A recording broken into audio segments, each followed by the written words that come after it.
Bah. Wait, is this not working? Hold on. Is my microphone settings not working? Hold on.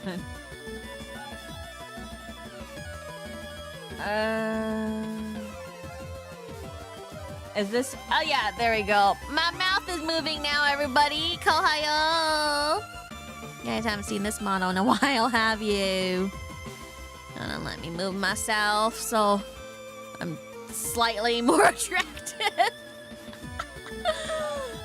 I am so tired today. We are on chapter 4, I think. Beep beep boop boo. Beep beep boop boo. Beep beep boop boo. It's been a day. You got the emergency suit on and sealed? Yeah, currently breathing in the suit's oxygen supply. What now? Do you see the access panel next to the internal airlock hatch? Mm-hmm. Oh gosh. I had such a long day today. My ankles are... I didn't think... I was wearing new shoes, so I didn't think my... I thought they were quite comfortable, but I was like looking at my heels, and I didn't notice, but they were like kind of red and cut and kind of bleeding. So I guess, turns out, they're not okay.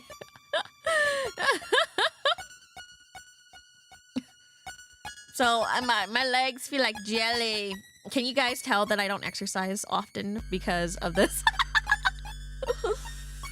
The space suit's helmet is attached to the rest of the suit in a fixed position, so although you turn your head to check, all you can see is the helmet's interior. You turn your whole body in exaggerated motion to look for the emergency access panel and spot it on the other side of the hatch. I see it, Chief. I'm heading over now. Alright, you'll need to remove... Oh. Alright, you'll need to remove the panel in the same way you did the one on the bridge. Once you've got it off, you'll see a large handle. Cranking that lever operates the manual override that will open the hatch to the airlock. Understood. Although you had to learn to operate the airlock manually in basic training, you didn't feel that now was the time to dismiss the chief and act like a know-it-all. Although she was likely getting her fill of that from Lieutenant Lord. Okay, look, access panel. Underneath that panel is the manual control for the external airlock hatch. I'll need to remove it if I'm going to open the airlock hatch. Use. You kneel down by the panel and attempt to find the gap between its edge and the surrounding wall. This made a lot harder by the thick material of your suit. After a few attempts, you find it. The tips of your glove catch in the recess. You work your digits in more until you find a catch that you can squeeze. The panel falls away from the wall and you take hold of it, placing it to the side. Underneath is a long handle marked emergency use only. Alright, that's the access panel. Out the way, I can see the handle. Good, now you're going to want to turn it counterclockwise and keep going until the hatch is open. Counterclockwise, understood. Use. Use. Wait, use. Yes. Placing your left hand on the bottom of the handle and your right hand at the top, you apply as much force as you can to push it clockwise. Your initial heave barely moves it, despite your effort. Come on. You grip the handle again and place your entire body weight behind your effort to shift it. This time it moves more noticeably, but when you look at the airlock hatch, it doesn't appear to have opened at all. With another grunt, you push the lever the full 90 degrees, allowing it to return to its neutral position. Although it still resists, you're able to feel the ratchet mechanism begin to move. Nothings. You push the handle 90 degrees again before letting it reset. Ever! You adjust your grip and push the handle again. Easy! You complain through the gritted teeth as you feel the mechanism slowly but surely moving a little bit each time. As you carry on this process of straining against the mechanism, you complete crank after crank. You can hear the mechanism of the airlock groan and strain with each turn. Eventually, something gives, and the mechanism, the airlock, uncouple, releasing their locks, and the whole thing slides open. Nice animation. Nice. Oh yeah. You can feel the sweat on your brow and curse that you put the suit on beforehand, preventing you from wiping it off. Okay, Chief, I'm heading into the airlock chamber. What's next? You'll see a similar panel on the opposite end of the hatch inside its chamber. Same deal, but in reverse. So, clockwise. Makes sense, okay. Once inside the airlock chamber, you spot an identical access panel and quickly get to work. Unfortunately, it's just as hard to close the hatch as it was to open it. Interior hatch is closed, now what? You try to keep your breathing under control as the inside of your helmet begin to heat up, reminding you of another reason you've never been fond of them. What you're going to need to do next will be to vent. Vent! Among Us? Suspicious? Call for a meeting!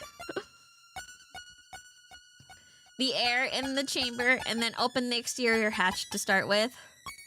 The Chief walks you step by step through the process required. Although you remember most of this from training, you're thankful for the help as a few parts had slipped your mind. Amogus. Vent. You carry on following the Chief's order until with one final momental heave, you get the external hatch open. You step away from the lever and head over to the opening. Seeing the stars in front of you rather than through a terminal or view screen fills you with the familiar dread you felt on the bridge. Alright, Chief, I'm heading out. Pressing firmly on a switch on the suit's breast panel, you hear a momentary high-pitched whine as the soles of the boots are drawn towards the airlock floor. With the electromagnets now active, each step is an effort, but at least you know you won't go hurling into space. You place one foot right on the edge of the airlock hatch and stare out into the emptiness. You see nothing but stars, with light years of gulf between them and you. With your next step, you head out into the nothingness, pivoting on the axis of your foot at the edge of the airlock. The step that you took into space brings your foot back down on the Gundog's external hull. Even though the ship had fallen silent since its power had been knocked offline, that hadn't been true silence. There's been the echo of your footsteps, the almost inaudible sounds of things other crew members were doing in the far-off reaches of the ship. Out here, all you can hear was your own breathing and the whine of the magnets. You take a moment to orientate yourself and turn 90 degrees to your right, angling yourself toward the front of the ship. With a little difficulty, you bring one foot up and away from the hull and place it back down in front of you. Slowly but steadily, you make your way towards the hangar airlock. Still with us, Lieutenant Poo Poo.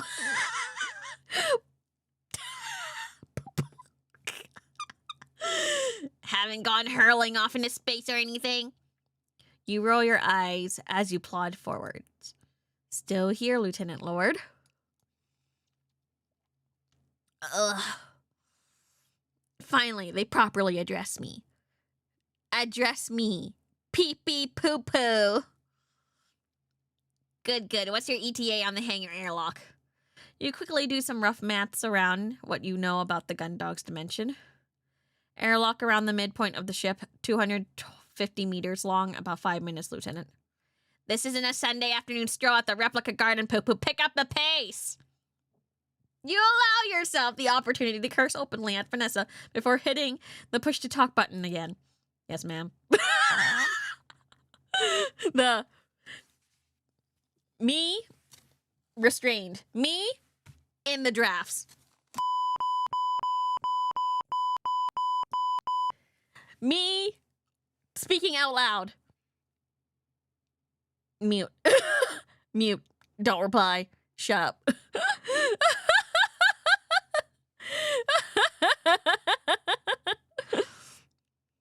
Some things need to stay in the draft folder. I know, right? I know. I say the most heinous shit.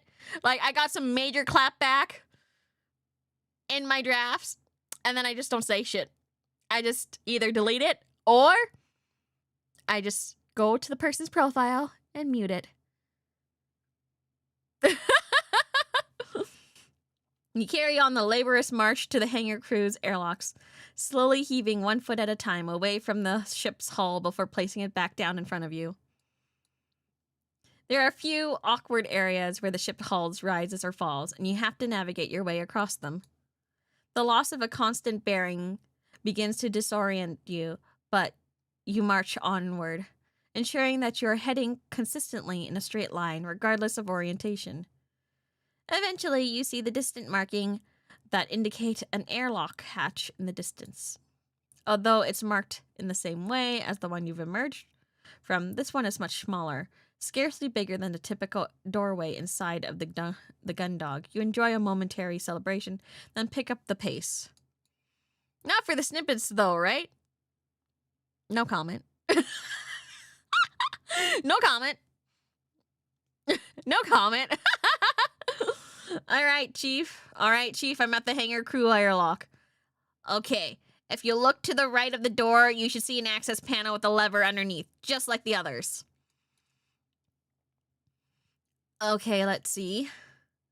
Due to your orientation from standing on the ship's hull, the airlock entry was laid out at your feet. You shift yourself to be able to look to the right and see the panel, which you head over and squat down in front of, running your fingers along its edges to find the now familiar recess. Practice movement, you undo the clip. Unlike the panels inside the ship that freely come away, this one swings on a hinge, revealing the lever underneath. Hopefully this should be easier on a smaller hatch. You mutter to yourself, reaching for the lever. Chief? What is it? It's the lever. You run your hand a few more times over the lever, which is visible, but inlaid into the hull, perfectly level with its surroundings. Whereas you've been able to remove the panel covering by finding the recess, there was nothing like that here, making grasping the lever impossible. I can't get any purchase on it. It's completely flush with the hull. There's no way to grip it. Chief, Lieutenant Lord, do you know what the current security code is? Of course I don't. They're like the emergency input code. Only the captain or the second in command knows them. Why? Chief Engineer Cathays, I asked you a question. There's a moment of radio static, but you hear the chief sigh through the crackle and distortion. In order to gain entry to an airlock from outside, you need to input the ship's security code into the number pad. It's an analog locking mechanism, but you still need that code. Why would we need the code to enter from the outside emergency when we could get the code to go on the inside emergency?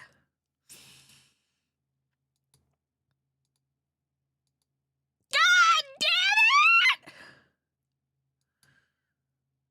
Where did my sound go? Okay, give me a second.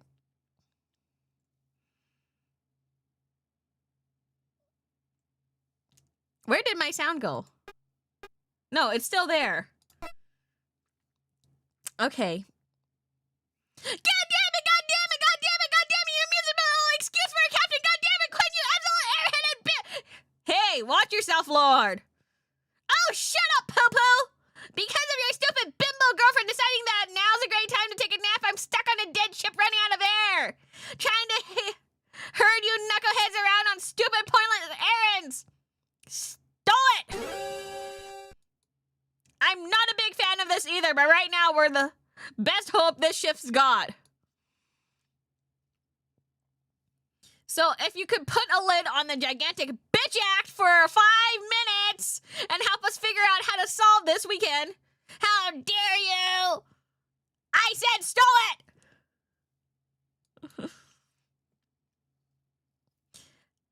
5 minutes, Lieutenant Lord. Then once I'm on board, I can handle the rest of it myself. Then you can go back to pretending you're the most important crew member. This is insubordination I'll have. All right, you two, that's enough.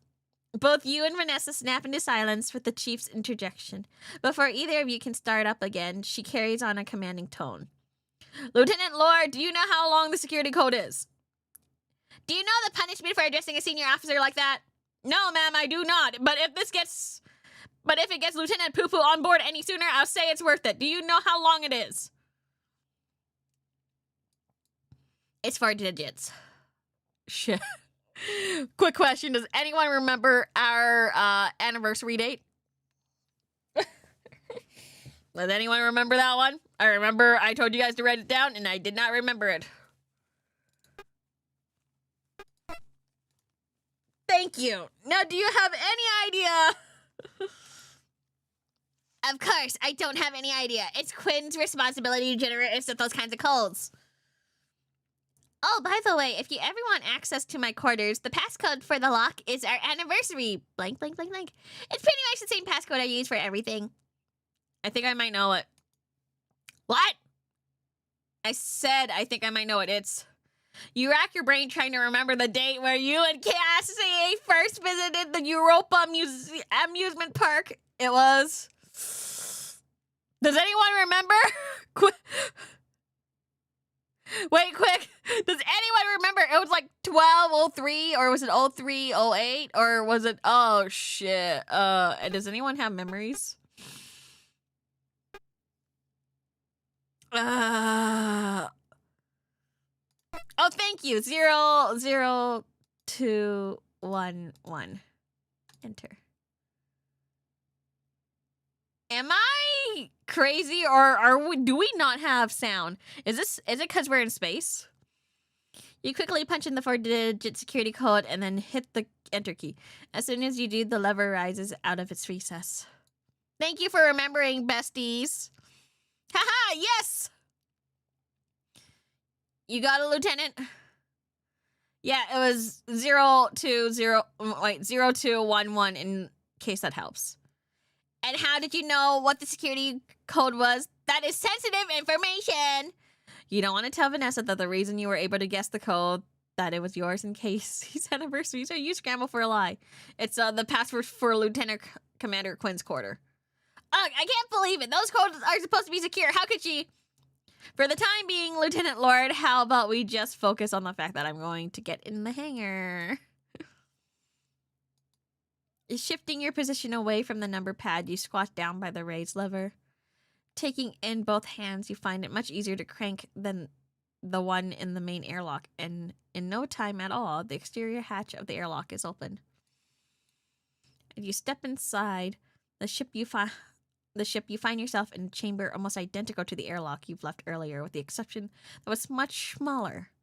Moving quickly now, you close the exterior hatch behind you and follow the inverse process you carried out to leave the ship, pressuring the chamber with oxygen and opening the internal hatch. In a few short minutes, you're back inside the familiar space of the ship's hangar, and you remove your helmets, happy to be breathing something other than the suit's oxygen supply. Then you disengage the electromagnets before removing the suit completely, making sure to take the radio with you. Now, unencumbered by its bulk and in the low gravity of the hangar, you gently drift towards the equipment storage, the uneasy silence surrounding you. Now we're back! The armored frames are powered by an internal generator, so they're one of the few things of the ship that still work. Not much use, though, since they need to tear their way out of the hangar to get anywhere. Talk. I don't see Dalton anywhere. I wonder where he could be. Okay. Look. Do I need anything else? None of that's going to do me any good right now. I have to look through the crates by hand. Tools, equipment, and supplies. The portable sub-terminal that the chief mentioned should be in there somewhere. I guess I should get looking. Let's see. If that's PST's going to be anywhere, it'll be amongst all these stored equipment gear, so... In the darkness, the collection of stacked or suspended crates, containers, and various pieces of heavy machinery looms intimidatingly. Looking from container to container, you realize that none of them are marked in a way that makes any sense to the uninitiated. Poo-Poo is a better man than me. I never remember any anniversary. Do you remember your birthday? Do you remember my birthday? Honestly, that's all you really need. in space, no one can hear you forget your anniversary. But in space, can you hear your own thoughts? March 15, March 15, thank you. Shaking your head, you reach for the radio to ask the chief where you're be able to find it. Before you can call her, you hear the rustle of a jumpsuit stuffed fabric behind you, moments before a wavering voice demands, right there, intruder! Identify yourself! You raise your hand slowly, being careful not to make any sudden movements. Dalton had done surprisingly well to get the drop on you, and he was under the impression you were the enemy. He should have been armed to confront you like this. Addie's cadet, it's me, Lieutenant Poo Poo. Oh, Lieutenant, I'm sorry, I thought that. Turning around slowly, hands still raised, you smile. Don't worry about it. You did good to sneak up on me like that. If I was the enemy... Pausing mid-sentence, you sigh as you realize that Dalton isn't actually holding a firearm. Cadet, where's your weapon? Lieutenant? If I had been the enemy, what are you planning on making me do without a weapon for encouragement? Dalton pauses briefly, and you see realization flash in his eyes.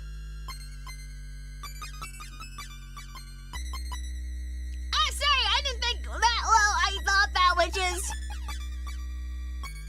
Ease up, Dalton. When this is all sorted out, we'll go over anti-boarding procedures, okay? Yes, thank you, Lieutenant. Although, what exactly is going on, Lieutenant? I was over finishing up something with when all the power went out. I haven't been able to get in touch with anyone. It takes you a few minutes, but you quickly fill Dalton in on the events taking place on board the ship, including your current objective of obtaining the portable sub-terminal. Emergency suit radios. Why didn't I think of that? The ship's going to be the chief's going to be so mad. She was teaching me suit maintenance just last week. Hey, take it easy, cadet. No one else on the ship has figured out their own either, so don't beat yourself over it. I guess. Never forgetting the 15th of March. Well, I mean, the Ides of March. Remember, my birthday has so many layers to it. Let's be real. It's pretty awesome. So, in case you guys don't know, in Japanese, it's 315. So it's Saiko, which means number one. But also phonetically sounds like cycle. And it's also the day that Caesar got stabbed. It's also, do you guys know the phallic festival in Japan? You know, the one with the, you know, the giant that they carry around? That one? That's the day that it's celebrated as well. Lamau. Welcome back, Julius Caesar. You mean Julius Scissors. So it's celebrated every March 15th. Isn't that cool? Isn't that awesome? My birthday has so many layers to it.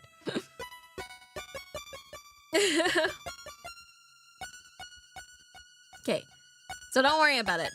What we need to do now is find the PST. Do you know where it's kept?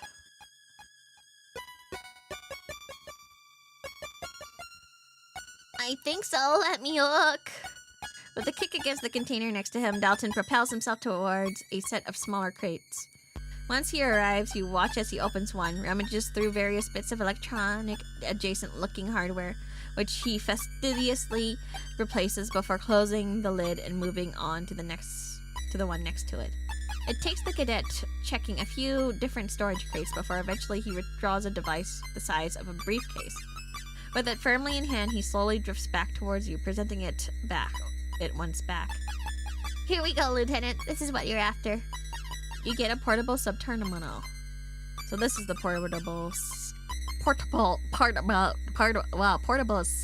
I'm having a hard time saying portable right now.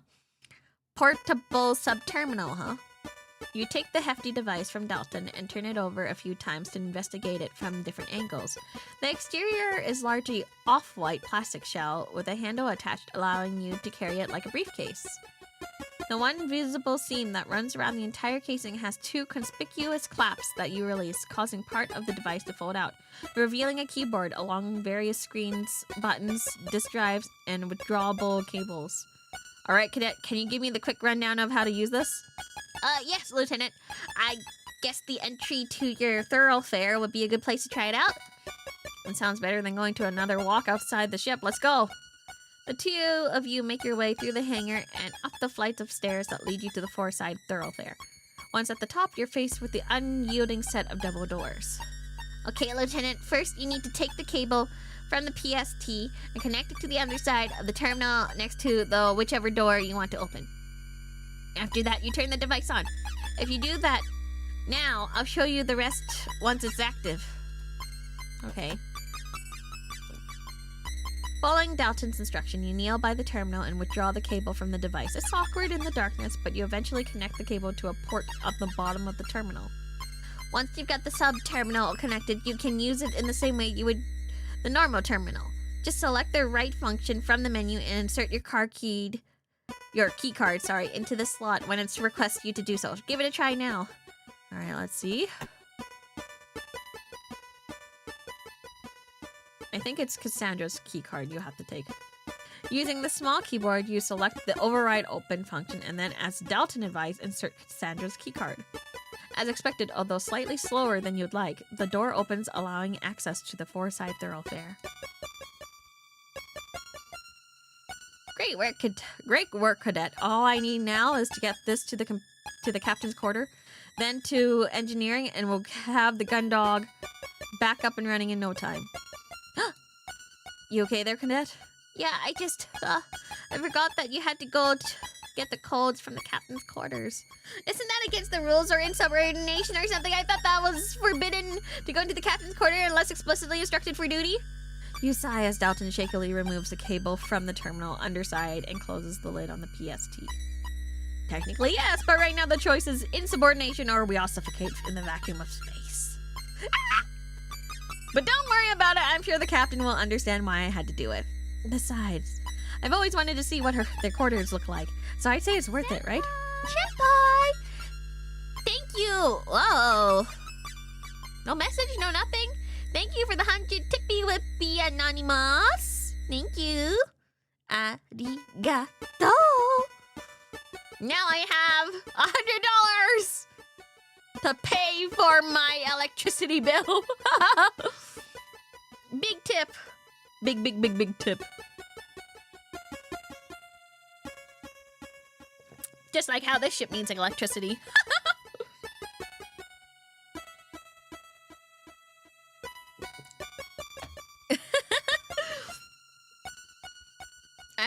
I can pay my bills. I can pay my bills. I can pay my bills. Thank you. Keeping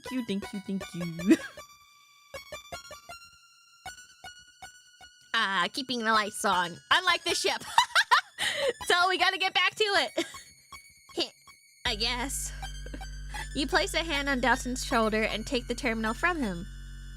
Anyway, you take it easy here. Try to raise the chief on the radio to see if she got anything for you to do.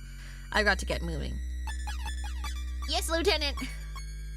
With that, you give Dalton a casual salute, and in return, he throws a rigid, formal salute back at you. Smiling to yourself, you head through the now open double doors, into the thoroughfare. There it is! Move! Captain's quarter. I think I gotta go to... Oh, wait, back? I think it's corridor... What? Really need to get to the captain's quarters to get these codes. Oh, wait. Corridor 2?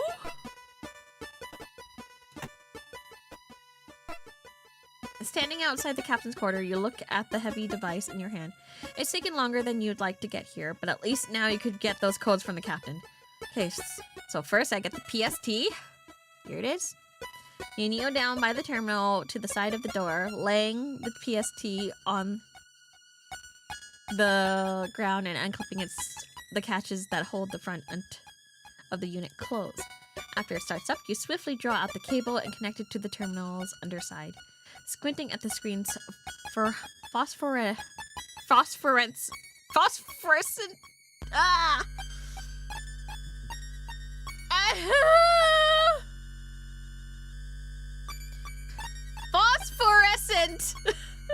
glow in the low light. You scroll your way through a series of menus to select the unlock function.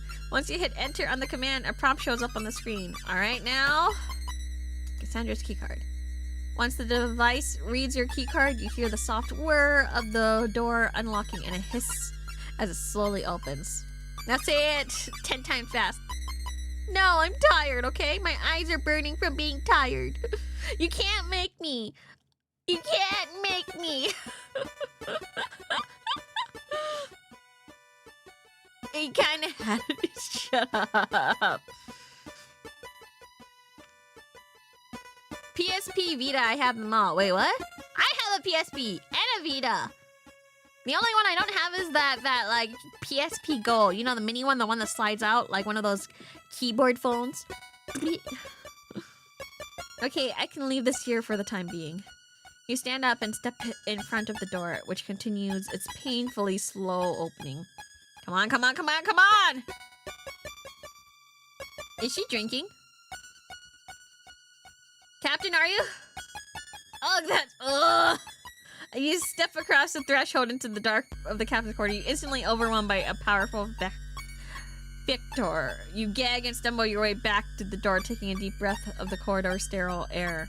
You try to compose yourself, but the odor drifts out around and a particularly acrid waft stings the back of your throat as you take another breath, causing you to gag again. Victor is a choice word. I know, right? Do you have a virtual boy? I do not have a virtual boy. I did not have a virtual boy. I don't have a virtual boy. I don't think I know anyone who has a virtual boy, to be honest. That's the one where they have the headset, right? The one that's supposed to be like pre-VR, before VR was VR, I guess? The atmosphere on the ships and even the colonies are carefully regulated. The air supply constantly scrubbed and recycled because of the strong smells or something that are almost never encountered and quickly resolved. I played one. It was pain. I hear that the batteries don't last long. Didn't they, like, release a new one? It's not really releasing. It's kind of like... It's not the same. Because I think you just stick the switch in front of it or something. Which is kind of lame, so it's not the same.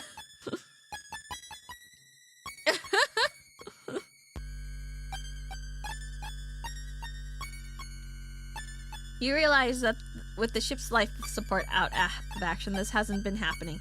Whatever is causing the stench in the captain's quarter has been left to putrefy the air in this awful miasma. After a few more retches, you steer yourself to re-enter the room.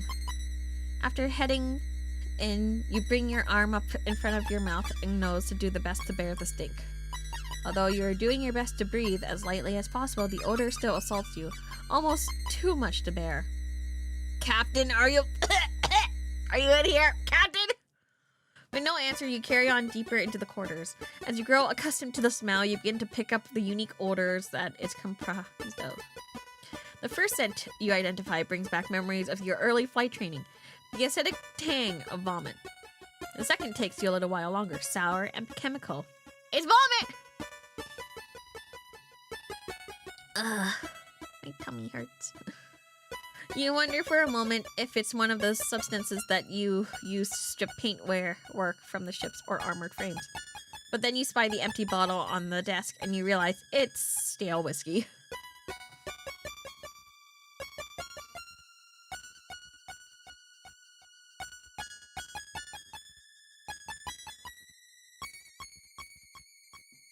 Actually, stomach is not hurting anymore.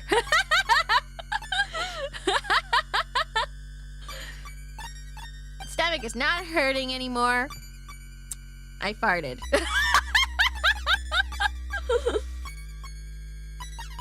Less gas pain. Yippee! Thank you.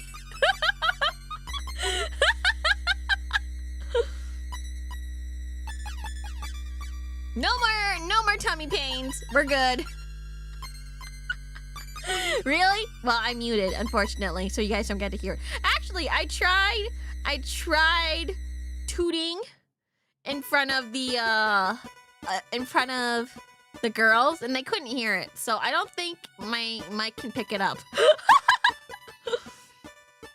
While we were on like a Discord call, I tried to, and they couldn't hear anything.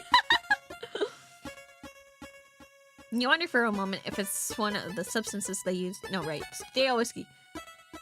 Sick, huh? Quiet but deadly? No. No. Absolutely not. Time for a new mic? No, I just set it up really awesomely so that if my parents end up like dropping something or like calling my name, you might not be able to hear it. I am just simply good at EQing. Gotta get fucked by? What do you mean? Why would anyone want that? Games are weird. If the dude smells like eggs, does it cause an allergic reaction? I think I gag. I think I just gag and just kind of have a similar reaction. But the cause of the captain's absence now obvious. You look around the room to the left to see.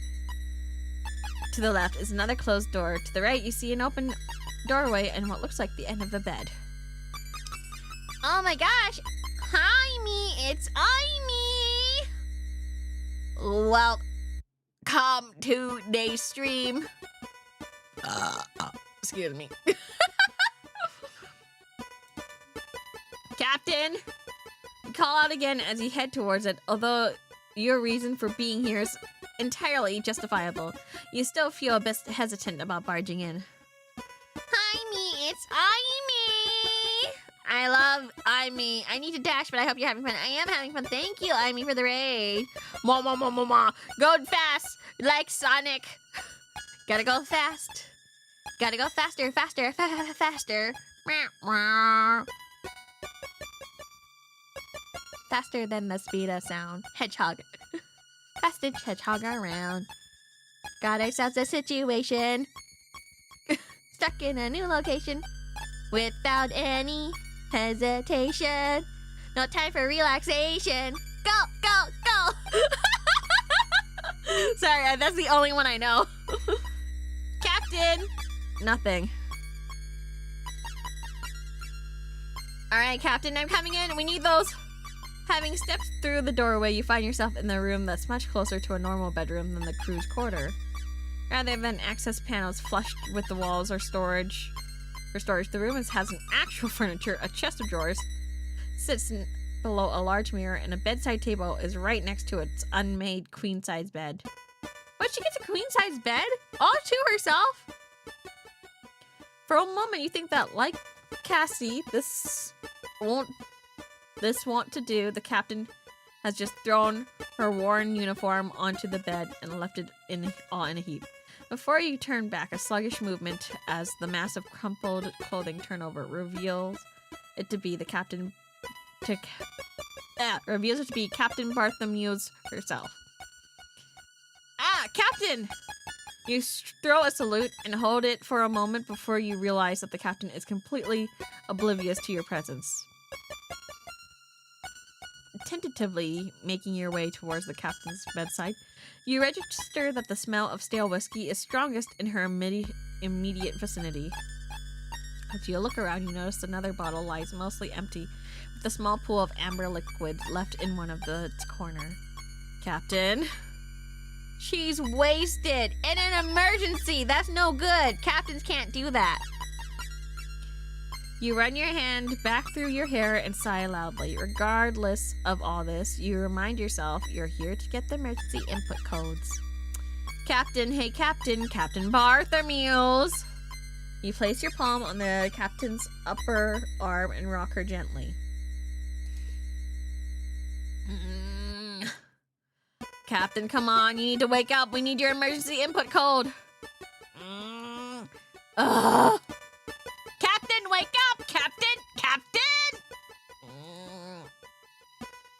You step back and pinch the bridge of your nose with your thumb and forefinger. Despite everything, it doesn't seem the captain will be waking up from the stupor anytime soon. Oops. Oh, I just adjusted this for some reason. There we go. Fixed it.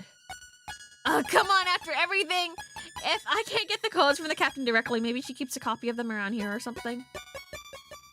Worth a shot. A painting of the first colony fleet to enter Jupiter's orbit. If I remember my civics lesson, they were funded by a wealthy terrain industrialist and then built to serve as habitats for a workforce that would harvest resources from Jupiter and her moons for his company's sake. Isn't Jupiter like a gaseous planet? Therefore, there's like nothing to like really land on.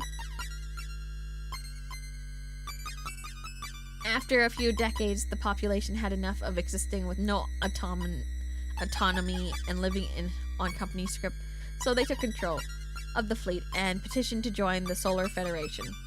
We all know how that ended. If the captain's got an actual bedroom, I wonder if this is an It's an actual bathroom, alright? But now I know where the smell of vomit is coming from. What was I expecting to find in there anyway? An empty bottle of whiskey, aside from a few leftover drops. Europa Colony Special Blend.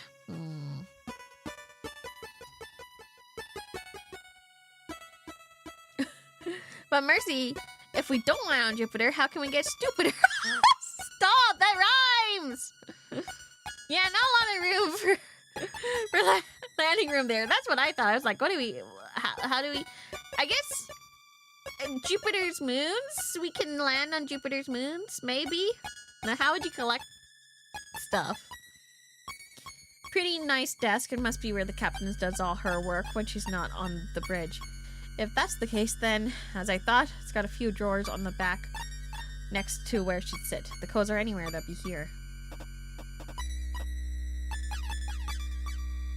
The captain's desk got some drawers around the back, which looks like they've been used. Okay, use. I know I've seen Cassie hand the captain printed reports and status updates. Maybe she's still got a copy of those codes in here. Try to open the top drawer. The small amount of initial give stops almost immediately as you hear the clunk.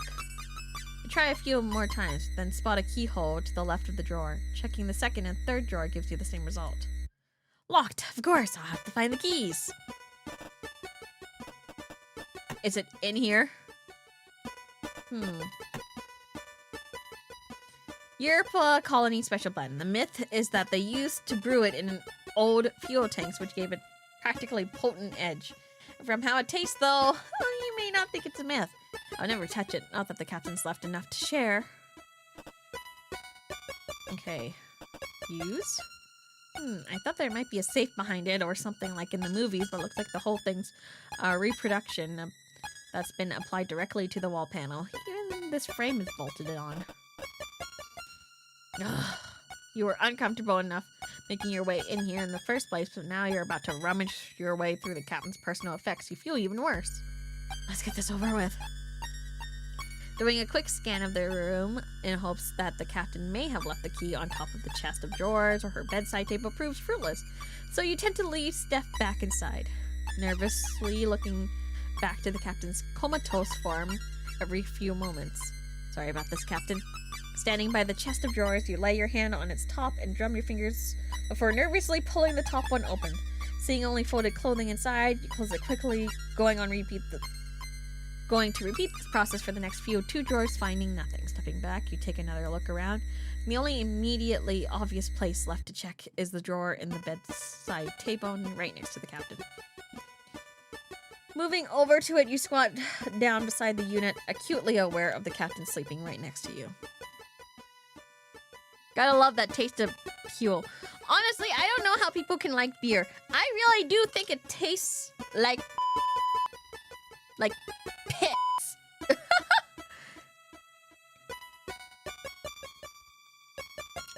Or maybe it's just because the first time I tried beer, it was the worst thing I've ever had.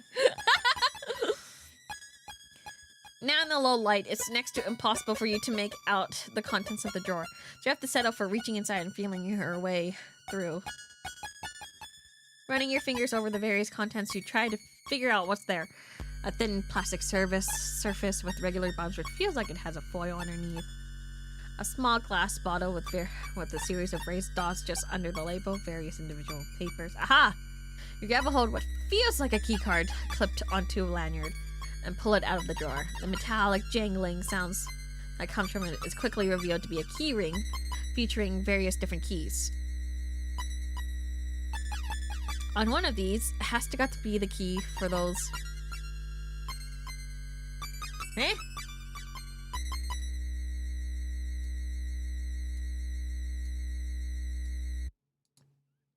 Lieutenant. You froze in place with your hand half out of the drawer, holding onto the captain's identity card and keys. You hadn't seen her stir, but the blink of an eye, Captain Bartholomew's had managed to reach out and grab a hold of your wrists. Explain yourself! I'm just following orders! What do I say? Guys, help!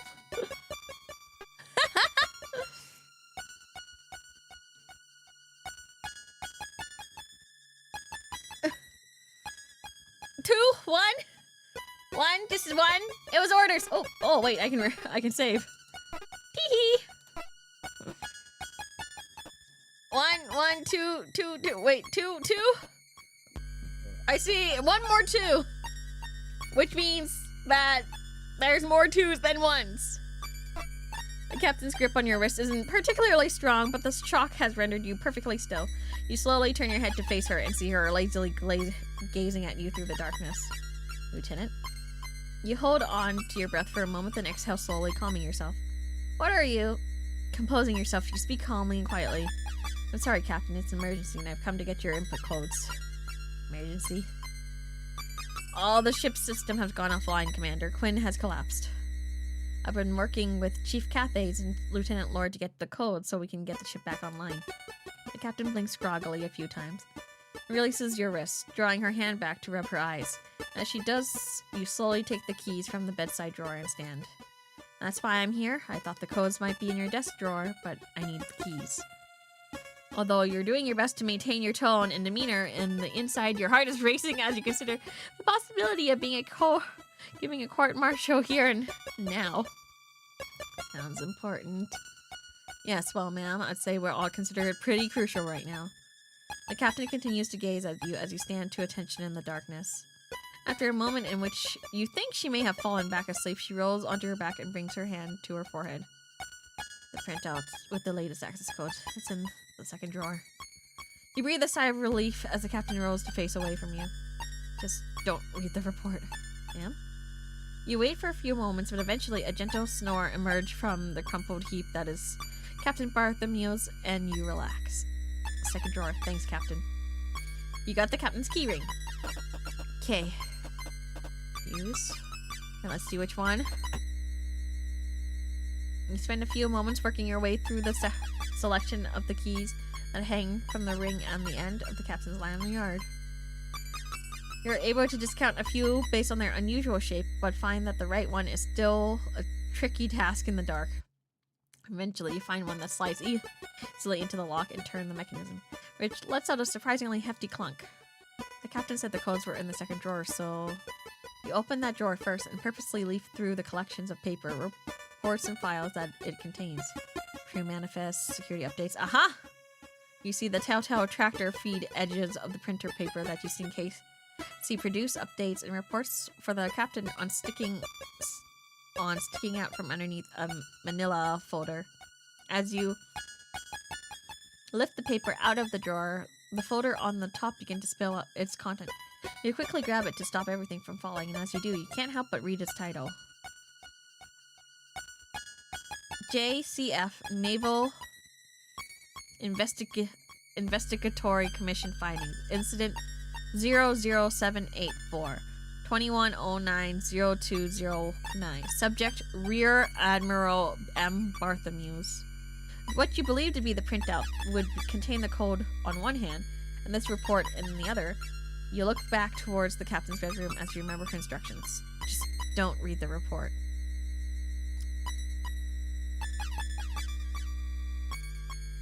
You hesitate for a moment, rereading the title. Rear Admiral.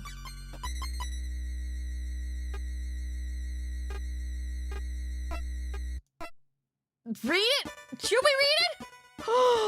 What do we do? Should we read it? Put it back?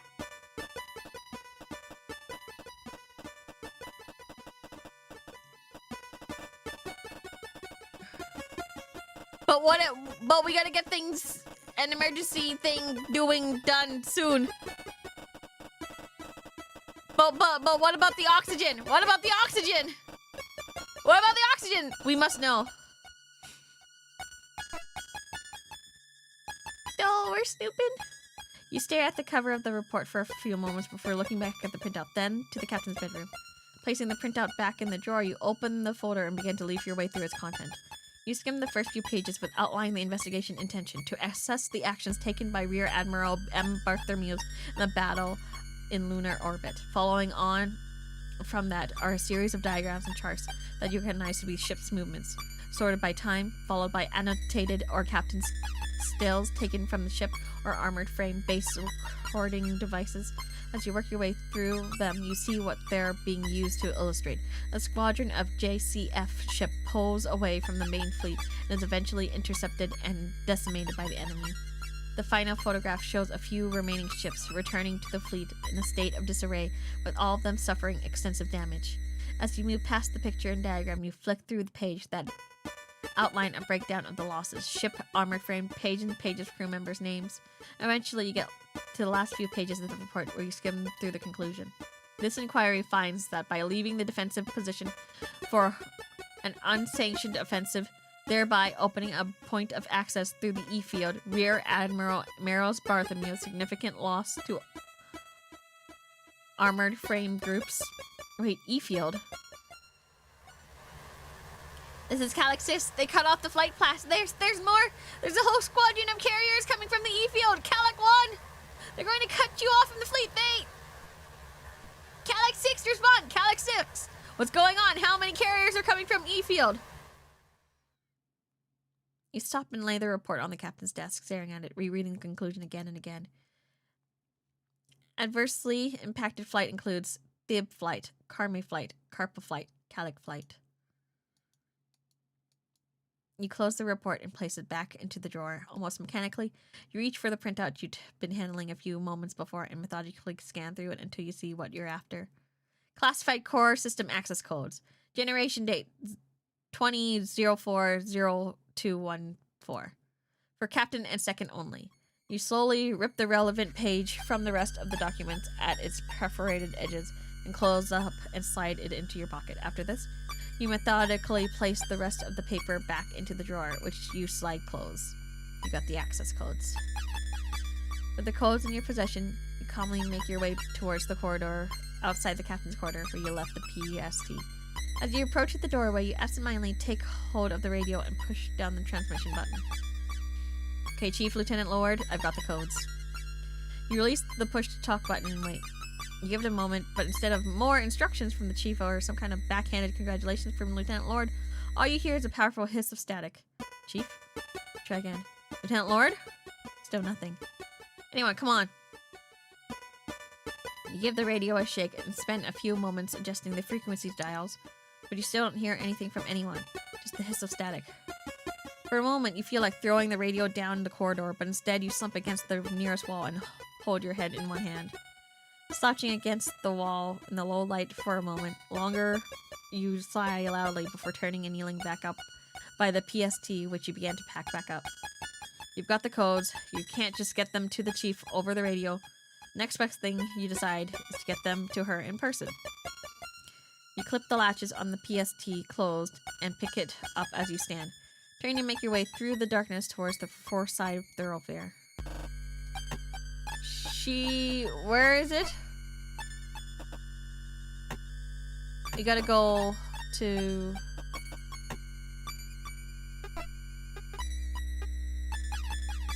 Where do we go again?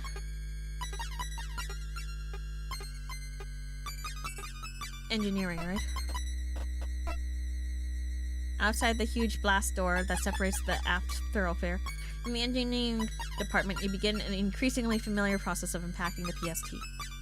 Alright, I set up the PST.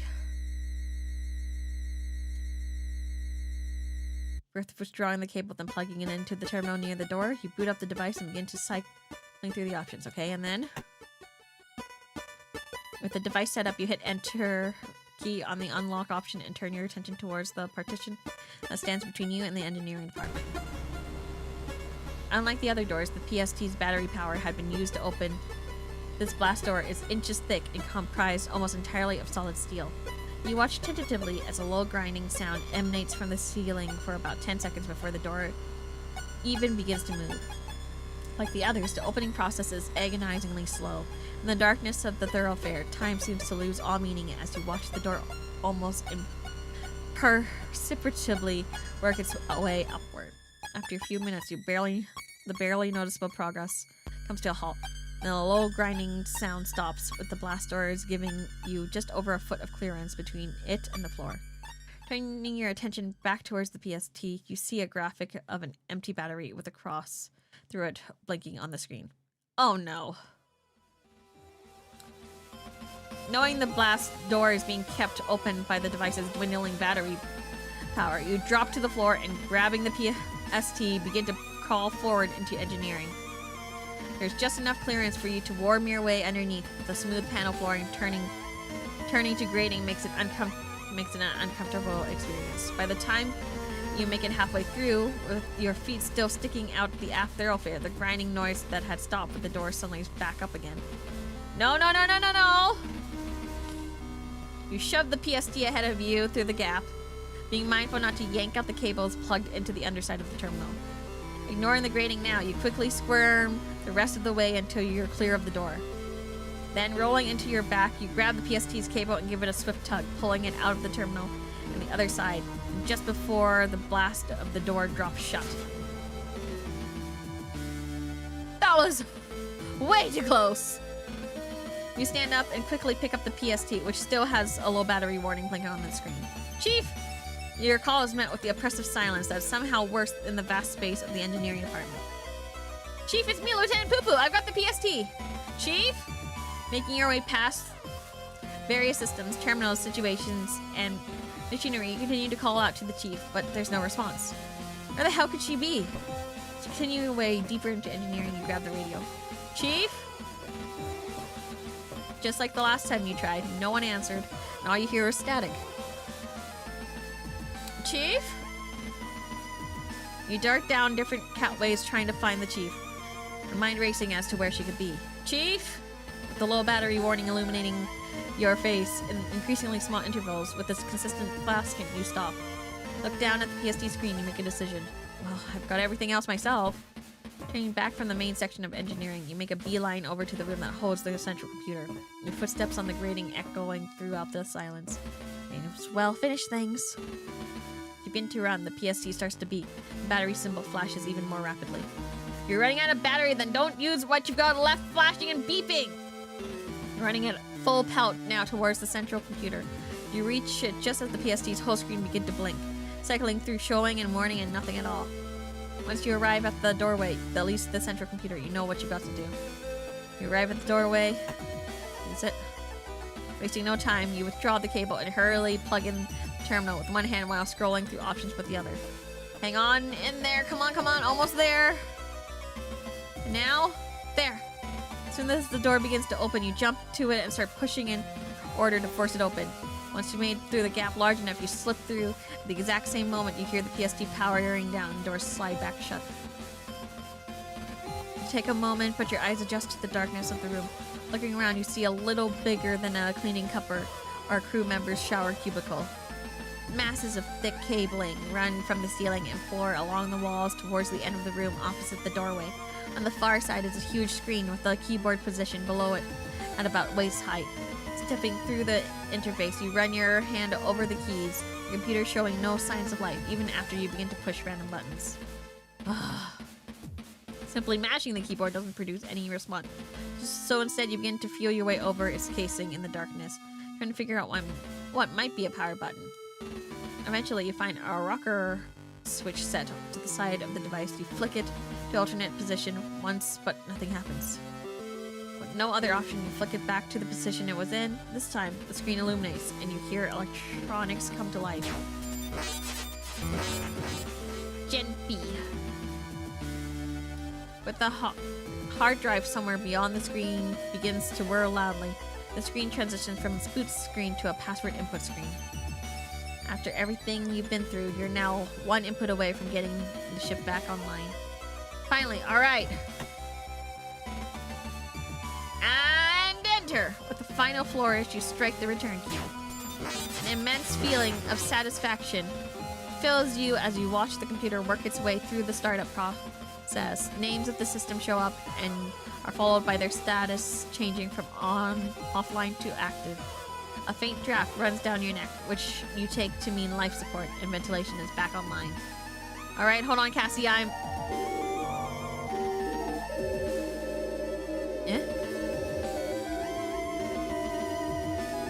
Wait, what? No, come on! You're hit with a gut punch of panic as the visuals on the screen begin to warp, fragments of text scatter, and lines of code split and distort, whilst a strange noise squeals from the machinery.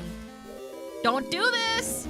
Unsure of what's going on, you begin to think that it is your fault. You look over the keyboard again, repeatedly striking any key that seems like it may stop this process. And escape! Pause, pause, pause!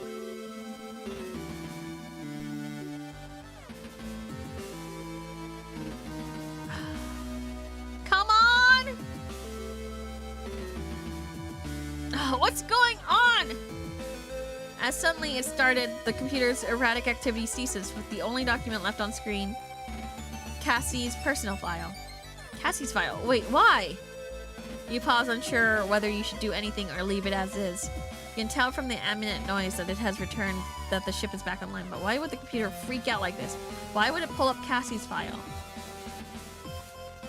No! Doing your best to understand what you just saw, you tentatively reach a hand towards the keyboard. You're still unsure of what you could do to find out what just happened, but you can't help but feel like whatever it wasn't right. Poo-poo, I need you up on the bridge right now! You withdraw your hand instead, grabbing the radio to answer Lieutenant Lord. All right, I'm on my way back. How's Lieutenant Quinn doing? There's no time for her! Get up here now! You curse under your breath as you turn to leave the room. You learn now that if Lieutenant Lord doesn't intend to be helpful, she won't be. Rather than attempt to argue, you make your way through the ship back towards the bridge.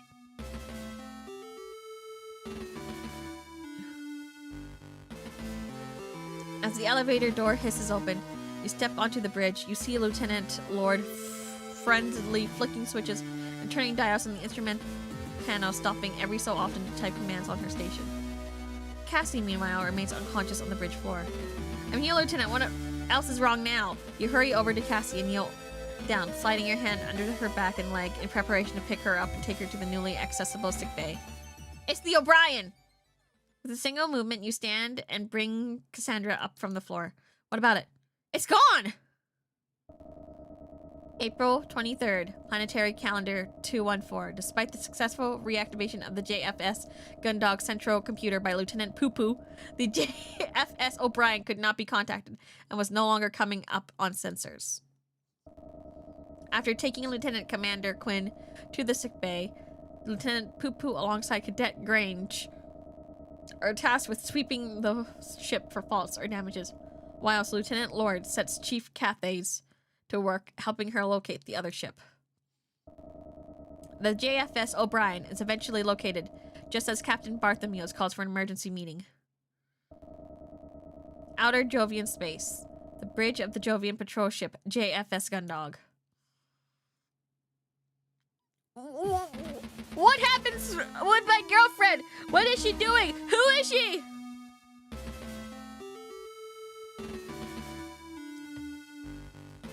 As you, the Chief, and the Lieutenant Lord stand to attention, awaiting the captain to begin the meeting, the sound of an approaching elevator is the only noise that can be heard in the tense silence of the bridge. Ensign Hansen crews entering the bridge and reporting as ordered. Hansen states, performing as a lazy salute as he steps out of the elevator and onto the bridge. You shift slightly as you watch him enter. You knew you were waiting for someone, but why Hansen? He pauses for a moment, and you see him take stock of everyone present. Your shoulder tense up, and you inadvertently clench your jaw as he heads straight towards you. At the last moment, he steps to your side and takes a place in the lineup next to you without so much as a sideways glance. You remain on edge, but your attention is quickly taken by the captain as she finishes reviewing the readout from the control panel on her chair and stands up. At ease. The four of you relax slightly, although, with the exception of Hansen, you all maintain a formal stance. Now we're all assembled, we can begin. First of all, well done to all of you for your action whilst I was indisposed. For a brief moment, your captain's eye meets yours, and you do your best not to react. Aside from the doctor, you were confident that you were the only person on board who knew the nature of Captain's indisposition. Despite your best efforts, you scowl slightly. You hadn't so much to think about anything beyond the situation at hand, but the information in the report you'd read had begun to creep in your thoughts. You knew that now wasn't the time to bring it up, but eventually you need to deal with this information in one way or another. Closing your eyes and exhaling, you try to return your face to its neutral countenance and hope that the captain didn't notice the flicker of emotion. As you push your thoughts regarding the reports to one side, you instead find yourself wondering if the captain is currently in a fit state to be organizing a mission. Your cooperation, ingenuity, and composure under pressure have been noted, and I will be recommending 4 more awards to be applied to your records. Out of the corner of your eye, you notice Vanessa nod in agreement, but the rest of you remain still. Now, to the matter of hand. As of 11:47 Jovial Standard Time, a signal of unknown origin was received, which shut down not only just the Gundog's central computer, but also all of its emergency backup systems as well. With Commander Quinn unexpectedly taken ill, Lieutenant Lord took command, and Lieutenant Poo-Poo was able to carry out her plan to access the hangar via the external airlock. You'd been too busy carrying out an assessment of the ship's system alongside Dalton to submit an incident report, and you knew that the chief had been tasked by Vanessa with locating the unresponsive O'Brien. You bite your tongue and glance back to Vanessa, who nods again, the corner of her mouth curling upwards. The captain was clearly working from a biased interpretation of events.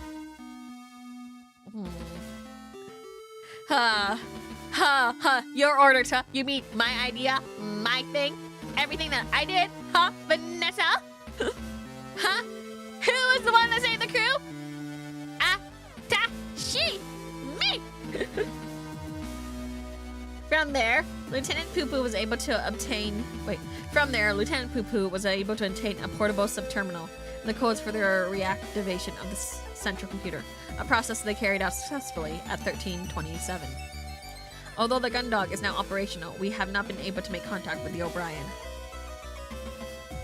We can only assume that whatever interfered with the Gundog system had the same impact on the O'Brien. Unfortunately, it would appear their crew have not been able to reactivate the system, as we have received no communications from them whatsoever. Chief Cathays, do we have an update on the O'Brien? The group turns to look at the chief as she steps forward, and you realize this is the first time you've seen her outside of engineering or the hangar. Although she stands as tall as ever, it's something about her presence that feels diminished. Yes, ma'am. We have not had any response from the O'Brien's transporter. Sorry, why did I go like southern?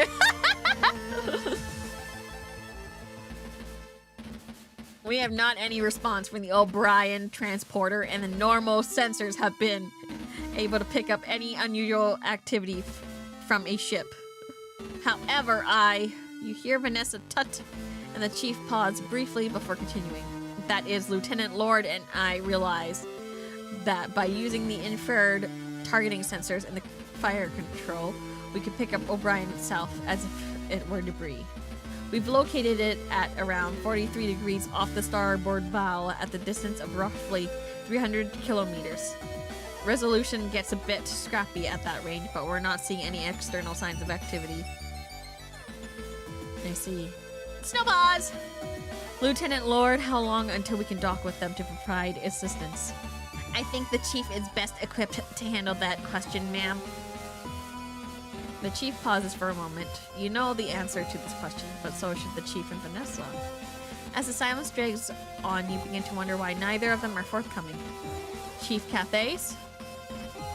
The pause only becomes more loaded as the seconds pass. Whilst you have no idea what's happening here, you can feel the tension between the chief and Vanessa build. Okay! Should we what's going on here? Guys, what do we say? Do we choose answer the question or stay out of it?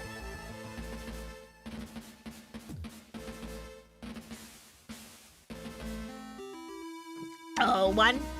I see 1. 1? Everyone thinks 1? I mean, Why are you guys so quiet? 1.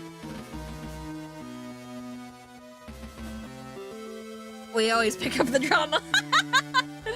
2, 2, 2, 1. Okay, I see more 1. Okay, let's answer the question.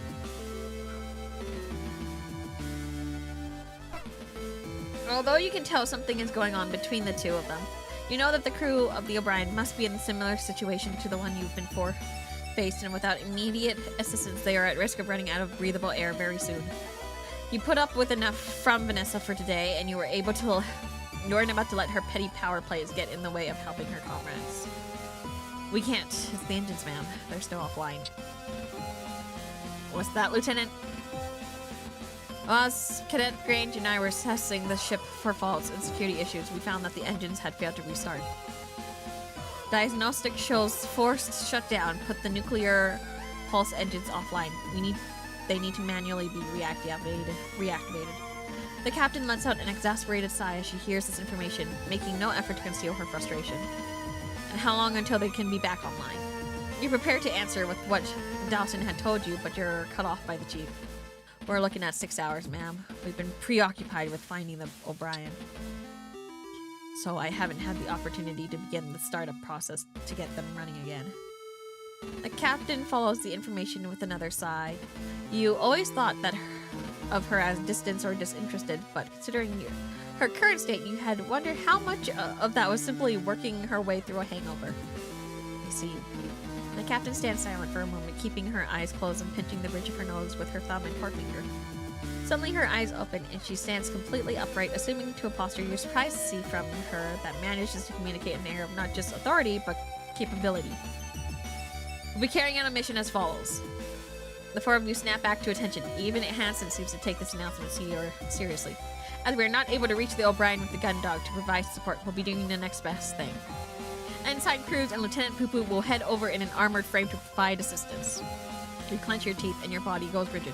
Not only could this be your second trip into space with the span of a few hours, you're also doing it with Hansen for company. Your eyes start across to Hansen, whose attention seems on the captain. You can't be sure, but you swear you see a flicker of a smile on his face.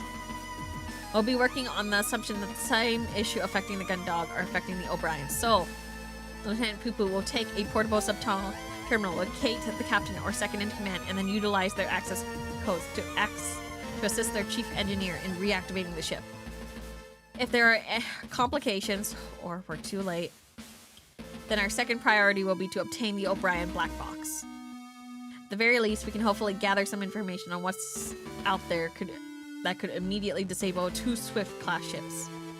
Lieutenant Poo-Poo, Ensign Cruz, do you both understand? The pair of you salute and in unison respond. Yes, Captain. Yes, Captain. Yes, Captain. Chief Cathays, I want you to provide a fully charged portable subterminal and guidance on removing a Swift-class black box. After that, prepare Gundog 1 for launch, and then I want those engines back online, understand? Yes, Captain. Lieutenant Lord, you'll be overseeing this mission, understood? Yes, Captain. Very good. It's 16:03. This mission commences at 16:30. Dismissed. With this final instruction out of the way, you all salute the captain and turn to leave. The chief is the first of you to reach the elevators, and she steps into one without waiting for anyone else, pressing the button for her destination and disappearing behind its door as they hiss shut. Without paying attention to anything, Vanessa and Hansen both step onto the remaining elevator, with Vanessa hitting a button as soon as the pair have boarded. As the door closes, you see her turn to Hansen, cross her arm, and begin to speak her words and cut off before you can hear them. You remain on the silent bridge with the captain, who you hear return to her chair. Whilst you wait for an elevator to return, you go over what you may need to go in your head. It will be the chief's responsibility to get you a charged portable subterminal, and Hansen and Dalton will be responsible for pre-flight checks. Aside from getting a spacesuit from the hangar, you realize you don't really have anything you need to do before the mission starts. With less than half an hour to go before you're taking off, you don't have much time to do anything either, though. You might have the opportunity to visit a few other crew members to check in on them, you think, but it might be a push to visit everyone. Eventually, the elevator the chief left in returns, and the door hisses open. Okay, well, the first thing I'm gonna do is visit my girlfriend.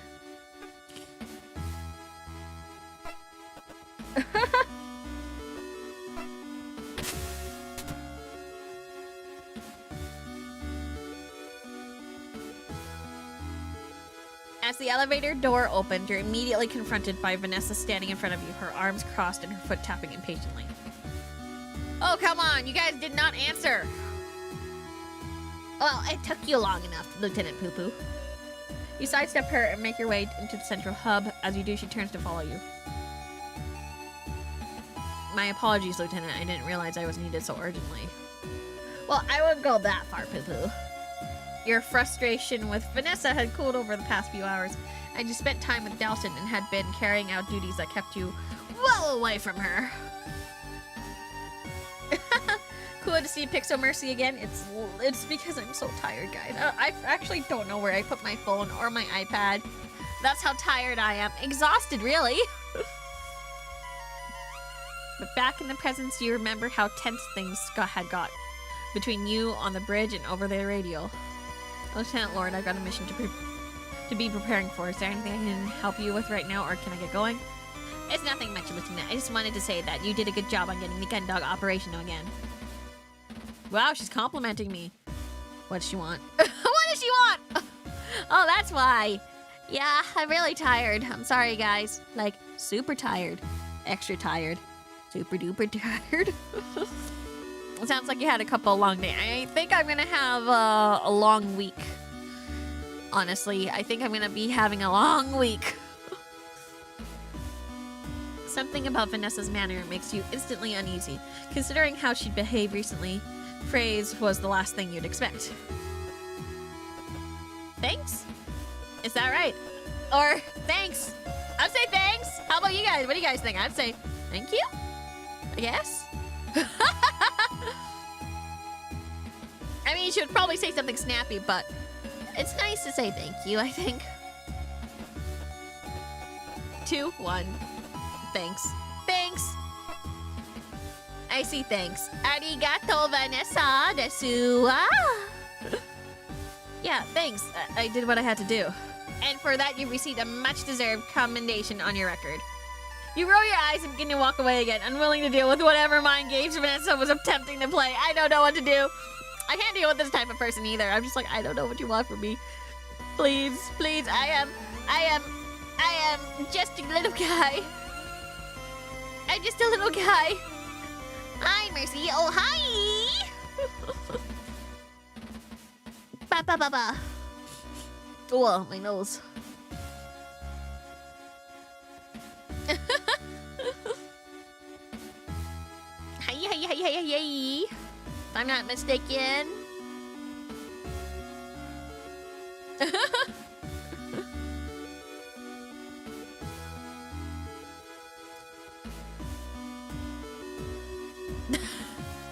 My like and subscribe artist. That I haven't managed to get the like and subscribe thing to actually work. Oopsies.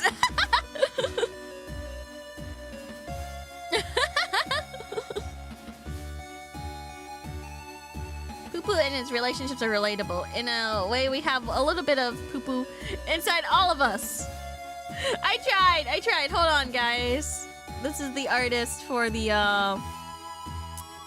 like and subscribe. I have like this video that's like just like subscribe, and I haven't gotten it working.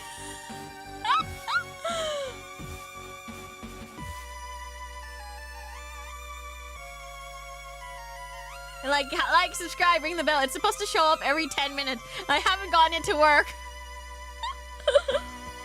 Hold on, let me like try to grab it.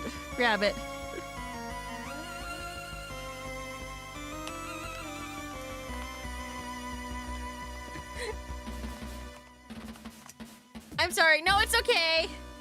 It's literally probably just Stream Elements. Hold on, let me grab it. You guys need to see it. It looks really good. Except for it's supposed to only show up every 10 minutes and then just doesn't seem to work for me. I'm planning on using it for videos instead. Hold on. Bong. Hell yeah. Yeah. There it is. Pew! great? Oh, too far. Oh, it's cute.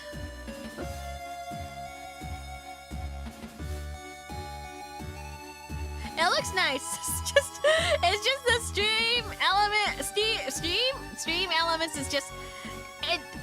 I wanted to put it onto like a cycle for like every like 30 minutes or 10 minutes it'll pop up to do like a reminder, and that just didn't work. And I was like, oh, I don't know what to do now. Oopsie daisies. Thank you for memory for 9 months, Arc 69 Angel. Moi cute. Yeah.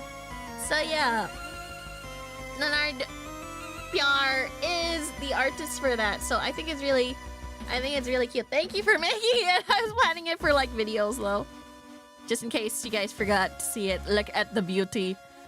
Like, subscribe, ring the bell. Whippy. Thank you. Thank you for the 1 gifted membies. Arc 69 Angel Desu. Make you hook it up to a stream deck or something. You know, I feel like I wanna automate it though. I wanna automate it because I don't know how to automate it. Wait a moment, Lieutenant Poo Poo. Wait a moment, Lieutenant Poo Poo. All I wanted to do was congratulate you. You deserve it as a member of the crew who's gone above and beyond. She's scaring me. She's scaring me. Ring the bell for Lieutenant Poo Poo. You guys love Poo Poo, Pee Pee Poo Poo, our hero. What's this about, Lieutenant? Thank you, Dark Ray Dragon 4865 for memory for 20 months. I forgot to send my 20 months. Welcome for 20 months. 20. My God. Honestly, yeah, everyone's just gonna have to deal with my childish naming conventions. You ask, your patience thinning rapidly. Straight to the task at hand. That's what I like about you, Lieutenant. Help! What do you want from me?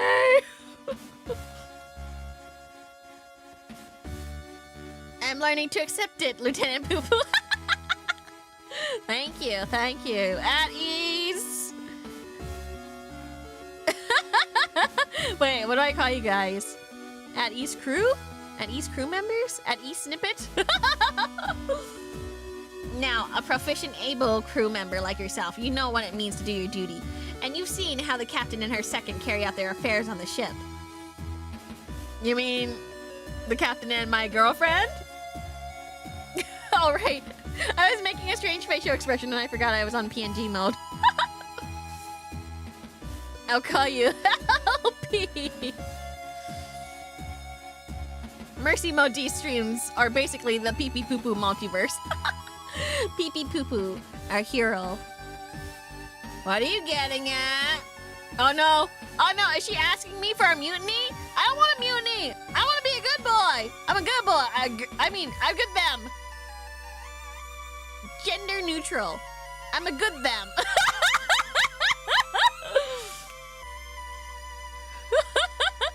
I'm a good person. What are you getting at? We gotta be gender neutral because Pee Pee Poo Poo is all of us.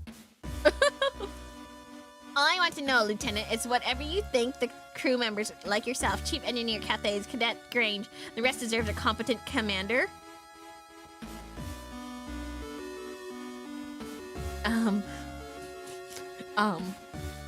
I don't want to be part of a coup d'etat, thank you. I'm scared, guys. I don't want to be a part of a coup. No coup.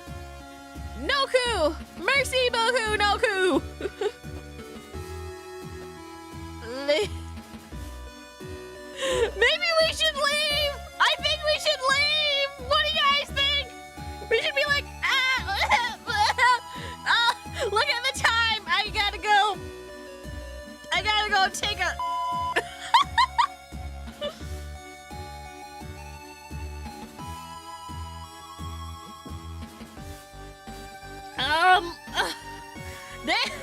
Damn, I'm I gotta go now. It's an emergency. I gotta go.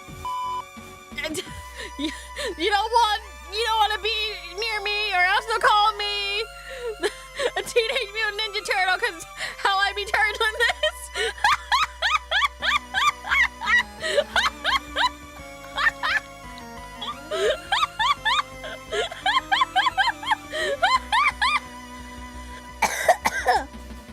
Excuse me. Not radical. Gotta go. Okay, we're gonna leave. We're gonna leave.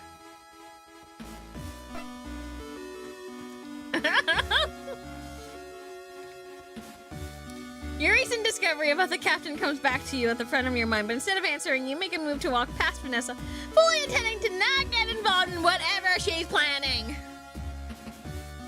I'm scared. Mom, hug me. I'm scared. Lieutenant Lord, I really don't have time for this. Based on your recent conduct, Lieutenant, you seem pretty reliable, so I wanted to let you know ahead of time. I'll be keeping a close eye on this mission to see who's capable and who isn't. It's important to know who you can trust to do what needs to be done, after all. Anyways, nice to talk to you, Lieutenant. Good luck on the upcoming mission. With that, Vanessa turns her heel and heads off down the side thoroughfare, leaving you alone in the central hub. Oh, Lieutenant. Oh, Lieutenant, do your best. I'll be watching. Huh? Huh? Why are you watching me? Why is she watching me? I'm scared. Mom! Mom! What was that? Yeah, what was that? What was that? Windows? What are you doing, Windows? Windows, desu! Stop doing weird windowy stuff, thank you. Okay. Sick bay, where my girl at? The elevator door slides open and you raise your hand to shield your eyes from the aggressive glare of the sick bay's powerful lighting. As you come to expect, the strong scent of clinical disinfectant pervades the room. As harsh as it is, it's infinitely preferable to the powerful odor of the captain's quarter. Scanning the room, you see everything seems to be in order. The doctor sits at his desk, absorbed in his data pad. All the medical supplies are carefully arranged on their cabinets, and the surgery wing continues to look immaculate. And the only thing out of place is... There they are! Pee-pee! My angel! My angel, you're okay! My darling! My angel! The light of my life, you're okay! You're alive! You're alive, baby girl! BBG! I thought you died! Just kidding. Cassandra, who had been idly laying on one of the beds, playing with her hair, had seen you the moment you stepped into the room, swung her leg around to the side of the bed, launching herself off and towards you. I heard about how you... Ah! Whoa, Cassie, careful! You dart forward just in time to grab her before you stumble. She's taken down, turns into a fall. All right, let's get you back into the bed. Aw, thanks, Pee-pee. One swift motion, you scoop Cassie up in your arms and carry her back into the bed, setting her down on the one she'd just been laying on. Okay, I think I could have made the night journey on my own, you know? Well, better safe than sorry, right? Still looking after me after everything you've done already? My hero! Your cheeks grow flush and you look away for a moment. The captain's acknowledgement of your action had been so perfunctory that it had been barely registered, but Cassie's wholehearted phrase has you suddenly feeling sheepish. No, it wasn't a big deal. It was just what I had to do. I'm pretty sure anyone else would have done the same thing if they were in my position. Don't sell yourself short, PP. It's a big deal. Saving an entire crew from a complete system of failure with no chain of command isn't exactly something that we get trained for. Plus, I didn't hear about anyone else going on a spacewalk from one end to the ship to another to get the equipment they needed. If doing all that doesn't make you a hero, I don't know what does. You smile and look back to Cassie. Her as self-conscious as you feel, being called a hero. Her assessment of events isn't wrong. Thanks, Cassie. I'm pretty sure I would still be thanking you, Pee-Pee. I don't think Vanessa could have carried me down here like you did. You bite your tongue as Cassie's mentions of Vanessa, and a strong feeling that Vanessa wouldn't have even tried. You push the thought from your mind. You don't have much time with Cassie before your mission is due to begin. The last thing you want to be doing is thinking about Vanessa. Don't worry about it. How are you doing anyway? Oh, me? I'm doing great, aren't I, Doc? Although he doesn't look up from his data pad, you see a flicker of recognition on the doctor's face. No, Miss Quinn, you are not doing great. You had a sudden and intense migraine, followed by an unexplained extended loss of consciousness, which in turn has been followed by a persistent and ongoing headache. I would not look to describe your condition as great. Cassie, why didn't you tell me you were still feeling bad? Oh, come on, what are you, my doctor? No, Miss Quinn, they are not your doctor. It's an expression, doctor! So, I've got a bit of a headache right now. I bet it's nothing. It's because I pulled a double shift to cover the captain without eating anything but a bag of chips and 3 chocolate bars. Cassie! Miss Quinn, you've advised me you've been sticking rigorously to the NutriShake schedule I laid out for. Okay, everyone, jeez! I know, but here I am, hydrated and full of electrolytes on doctor's orders. I'm going to be fine. So anyway, how are you doing, Pee-Pee? Are you able to finish your shift now that the gun dog's back up and running and you've made sure everything's okay? Well, actually, we've not been able to make contact with the O'Brien, so I've been ordered to head over there in an armored frame. Oh no, honey. That seems really... With Hansen. Ah! Oh, honey, I'm sorry! How are you feeling about it? That's the part where she's super sorry! Ooh. It's fine. We're gonna be a good person, say it's fine. I think, right?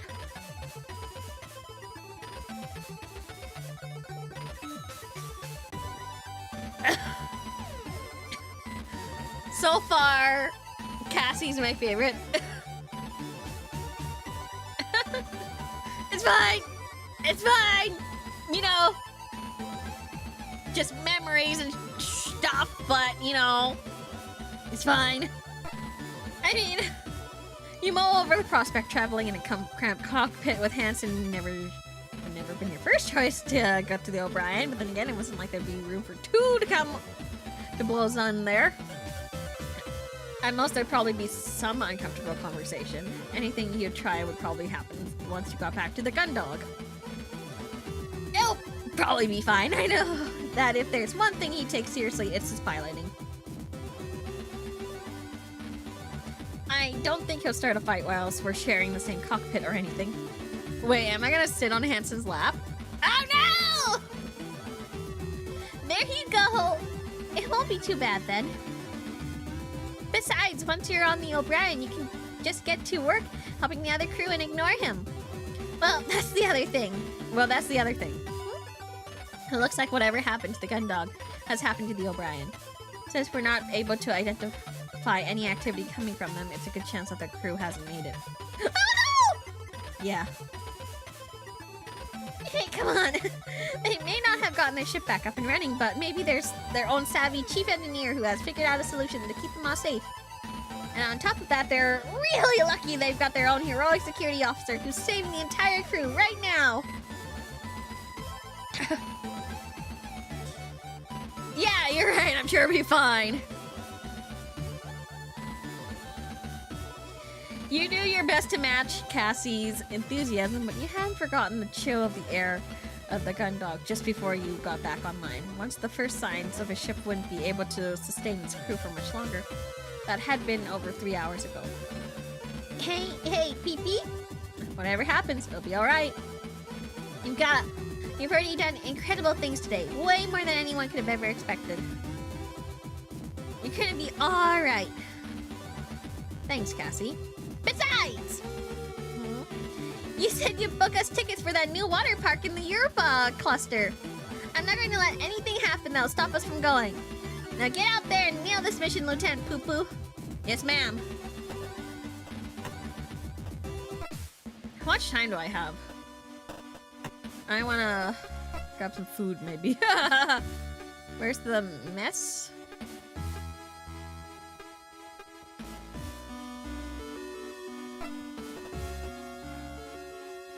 And maybe as you walk by the mess hall, you stop to take a look inside. Everything seems to be operating normal, from lazy spinning the extractor fan, food vendor cycling through, illuminating different options. At the table, facing away from you, it's Haru.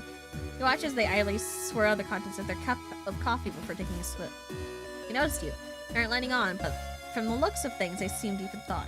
You don't particularly have anything you want to ask them, but then again, you decide it may be good to check in before you head out. I'm not that hungry, but I know who'd appreciate this. You got a silent voice. What? Should we talk to Haru, or get the hell out of here?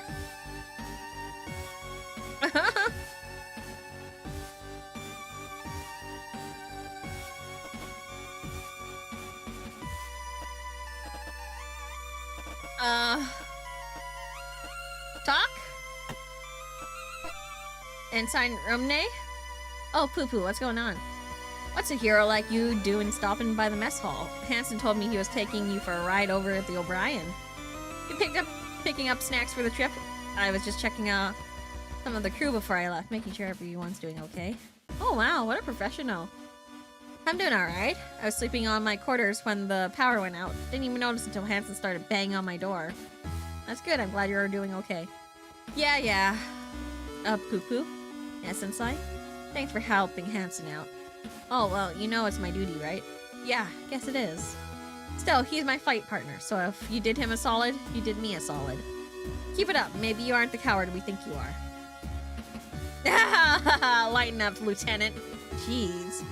Alright, Ensign, you're okay. If you're okay, then I'll leave you to it. Don't be like that, Lieutenant. You just need to chill out. If you don't need any help with that, you can stop by my quarters anytime.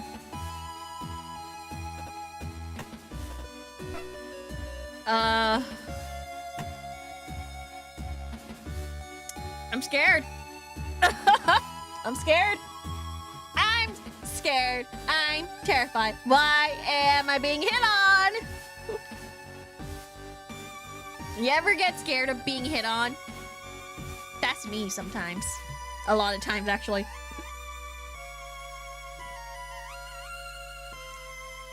Okay.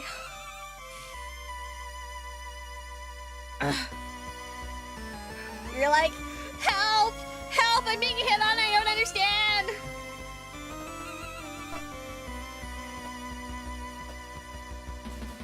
Well... Senpai! Kuai, you've already done incredible things today. Way more than anyone could have ever expected. You're gonna be alright. Oh! Thank you. Are you trying to be the Cassie to my pee-pee poo-poo? Me when a single mom says hello. Wait, you have single moms talking to you? What? What? What? Thank you, Anonymous, for the late tip. Late.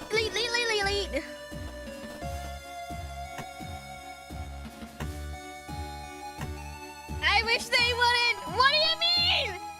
What do you mean? That you have single ladies in your area speaking to you. What are you?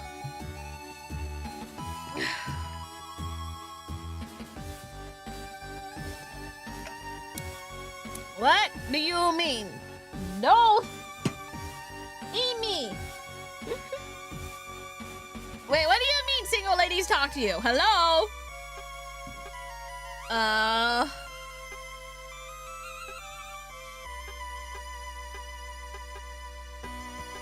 I'm gonna go to the sick bay, see my girl again.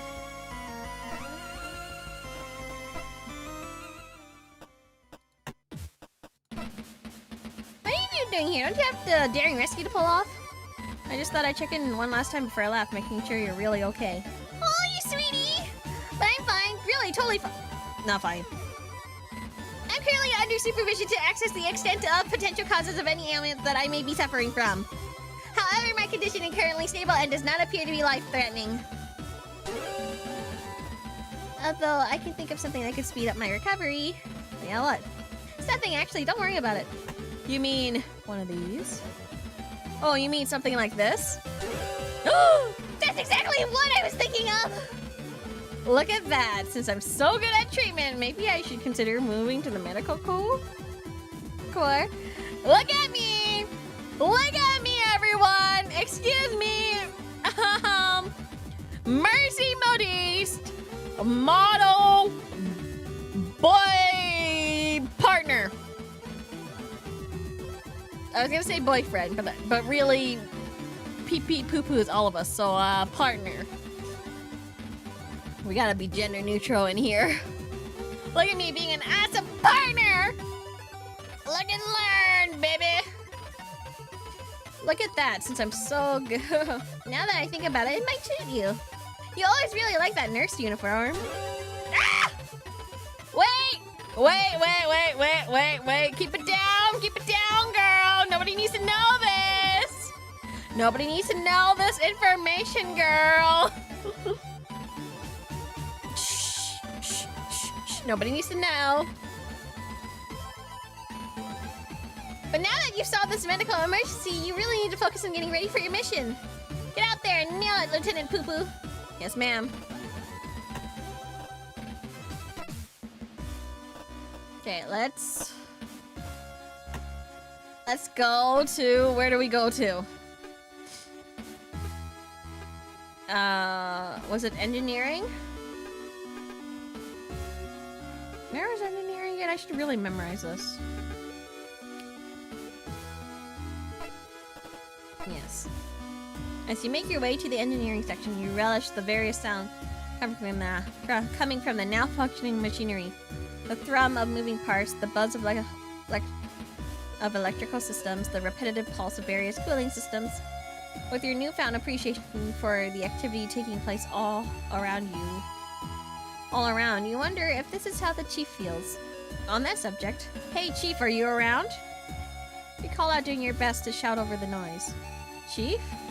You wait a moment, but get no response. Looking around, you can't see her anywhere. Must be in the engine room. Moving from the engineering section into one of the engine rooms, the first thing that strikes you is that the huge turbine-like... Sorry, I keep on saying things wrong. Machinery that fills the majority of the area is now still. You got so used to their constant motion and regular thrum that after your first few security reviews, you stopped noticing it. But now that it was absent, the stillness of a large space made you uneasy. The only saving grace was that, with the carnivorous structure of the engine room. Cavernous, sorry. Oh my gosh. Carnivorous. What am I saying, guys? Can you tell I'm tired? Can you guys tell I'm really tired? Cavernous structure of the engine room. Carnivorous. Come on, Mercy Modiste, get it together. No longer filled with the sound of the engines, you could hear the chief's analytical monologue echoing through the expanse. Is the cavern carnivorous? It can be.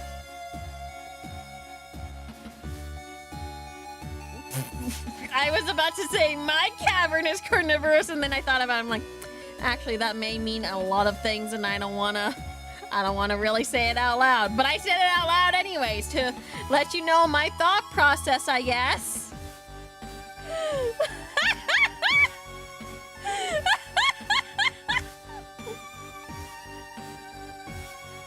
You wouldn't have to do much more than follow it to its source to find her. Yeah.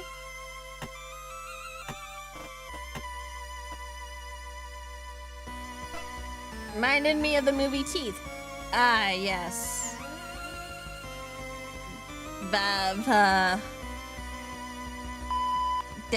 Dentura, I think. So that's detector 1 through 7 calibrated now. The background gamma is signaling baseline now. If I can. Hey chief, how's no blockage in the coolant flow, no warping in the exterior heat sinks either. Chief? Oh, it's you, Lieutenant Poo-Poo. Don't you have a mission to be getting ready for? Oh, yes, but I thought I'd check in on how you were doing before I had to leave. Oh, well, everything's as fine as it can be down here. The loss of power didn't do damage as all the failsafes had a hard shutdown kicked in. So because of... Oh, no. Not the ship chief. I wanted to check in on you. I'm fine, Lieutenant. Just need to get these engines back online. I would have them online already if Lieutenant Lord didn't have me waste all time finding the O'Brien. Once I told her that we could find them using the infrared targeting sensor, she should have left it up to Gunner D's nuts and let me get on with things. I could have got back to figuring out what's causing the problem now with our long-range communication system by now. Maybe even... That's something else I wanted to ask. Chief, what happened... was happening between you and Lieutenant Lord on the bridge? Dentata. Thank you. Dentata. Then those tatas. I've seen what she can get like, but I didn't think she'd be that way in front of the captain. Alright, Lieutenant, you know what? I've seen what you do for the ship and the crew, so in my book, that makes you alright. So I'm gonna let you in on a secret in case you hadn't figured it out already. The only reason any of us are on the ship is because the JFC don't know what to do with us. Not bad enough to dismiss our court-martial, but too much of a liability to crew anything important. And I know that includes me. As a union woman, I've butted heads with enough of the brass that they've used every trick in the book to get me out of the way into my last warning. So, when Lieutenant Lord realized how pissed the captain would be that the engines would have been reactivated, she threatened to pin this whole mess on me. That she'd report the decision to delay the engine's reactivation as mine if I didn't back up her story. Whole thing makes me sick. Some of us actually have important work to do, and don't have time to be playing games with the crew to warm their way to the top. As much as I hate going along with it, I'm stuck for the time being. Jeez, I didn't realize Vanessa could be so... But don't worry about me, Lieutenant. I'm a big girl. I can look after myself. I'll figure out some way to deal with her. You just worry about getting back from the O'Brien safely, you hear? Thanks, Chief. Don't mention it. Although one thing, Lieutenant. Yes, Chief? Don't interrupt me when I'm clearly in the middle of something extremely important! Yes, Chief. Oh, I clicked off by accident. Totomate. There you go. Now get out of here! Yes, Chief. I thought I was supposed to get my thing! Wait, where's my thing? You find yourself again stood outside the door of the central computer. It's time through the door of the engineering department have returned. The door is illuminated by the overhead light. Rather than the darkness it had been shrouded in last time. You take a moment to stop and wonder what had happened when the computer had rebooted. It certainly hadn't seemed normal. Maybe you would ask the chief when you both had time, but now you had a mission to be getting on with. Wait, where's my thing? Wait, okay, maybe look here? Power distribution module? I know it charges things, that's for sure. One of the first things Dalton did after I restored the power was to swap out the batteries in the radio I'd been using for freshly charged set and place the old one to charge. Despite everything the chief put him through, at least he's got the making of a fine engineer one day.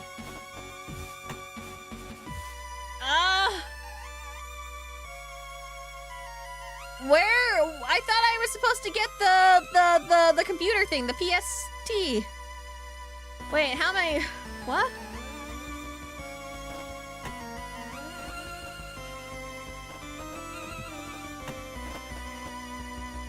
I thought I was supposed to get the PST, the portable system terminal. PS3, PST!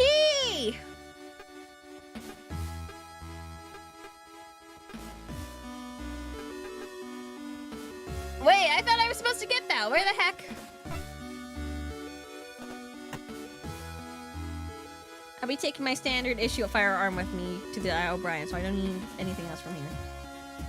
Should need one, we're not expecting any trouble on the O'Brien. I'll take the standard issue one from the hangar instead. Okay. Can I go to fire control? You'll get it when you're about to leave for the mission. Oh, okay. As the door to the fire control slides open, you're met with the familiar sound of tinny music escaping from Dylan's oversized headphones, letting you know that the gunner is on the station. Looking around on the illuminated screen and flashing readouts, it appears that everything here is back up and running as normal. Although there's not much information on display, you've got no idea if it's a correct assessment. Leaning slightly to catch a glimpse of Dylan, you can see that he's currently zoned out in the appreciation of the track he's listening to, oblivious to your presence. Knowing that he would have recently had his personal sanctuary intruded upon by both Lieutenant Lord and the Chief, it feels cruel to disturb him. But your years of being a security officer kicks in, and you find it hard to resist the urge to check in. Hey, Dylan? Warrant Officer D's? Nuts. Dylan? Yes, latest report. No updates on the... Oh, hey, Lieutenant. Sorry about that. Just had the Chief and Lieutenant Lord crammed in here, shouting at each other about finding the O'Brien.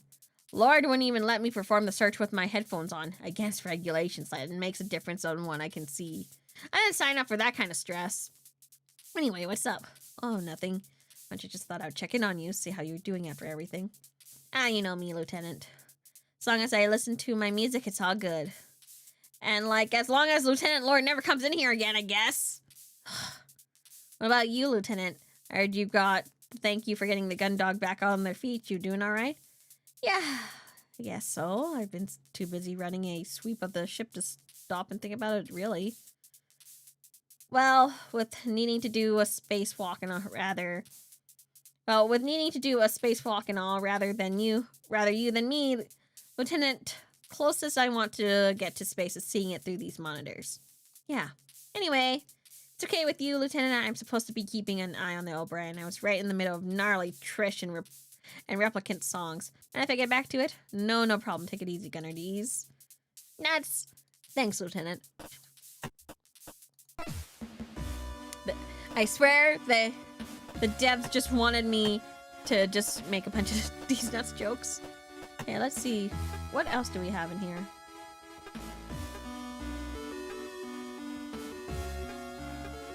Sick bay. We visited sick bay. Central Computer Engineering. Engine room. I think... Did we visit everything, guys?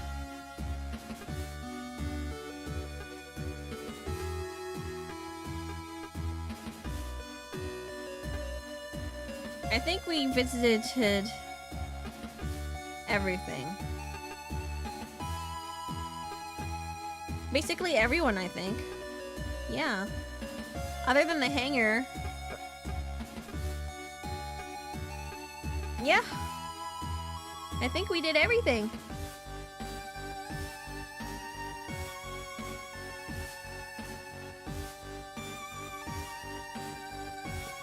Did we visit all the dots? I mean, everything else is just room. These are the corridors, the captain's quarters, my room, central hub, bridge. Bridge is where the captain is. The armory, went to the armory, didn't need anything. Sick bay, visited the girl, my girl, our girl, my girl, my girl. And then engineering. Then we visited the fire control, mess hall. We got the candy for Cassie. And then we haven't visited the airlock, I guess. Yeah. That's about it. It's reassuring to see everything back up and running, so I never thought I'd miss the glare of the screen so much. Use this. It doesn't seem like the reboot has revoked the access Cassie gave me. I can still look at the stars if I want to.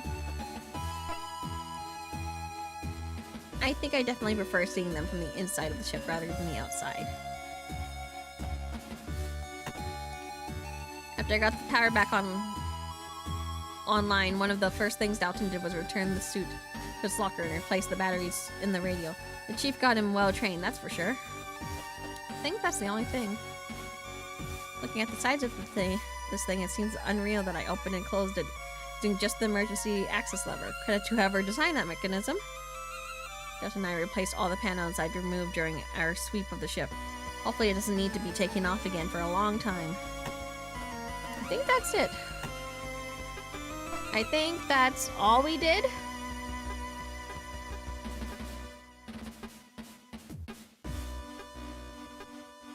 Unless we want to visit the captain again, but I don't think so because we're on a mission, right?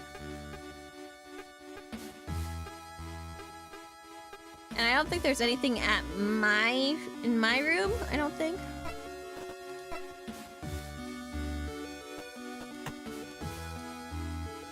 Yeah.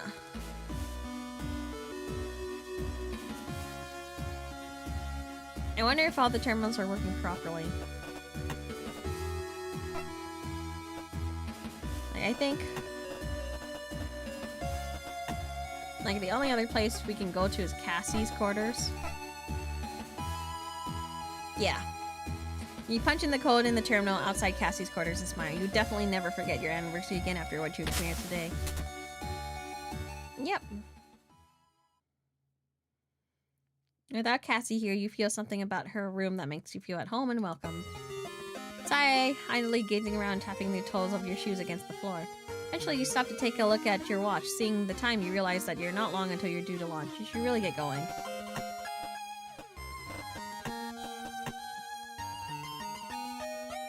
Yay, that's us! We haven't bought tickets yet.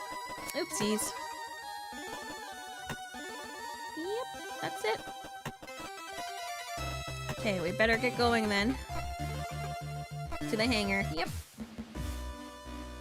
As the ship's gravity disappears, you slowly float down the final few steps leading into the hangar. Once your almost weightless feet connect to the steel flooring of the catwalk, you kick off and towards the guardrail, grabbing it before you float past and brings yourself to a stop.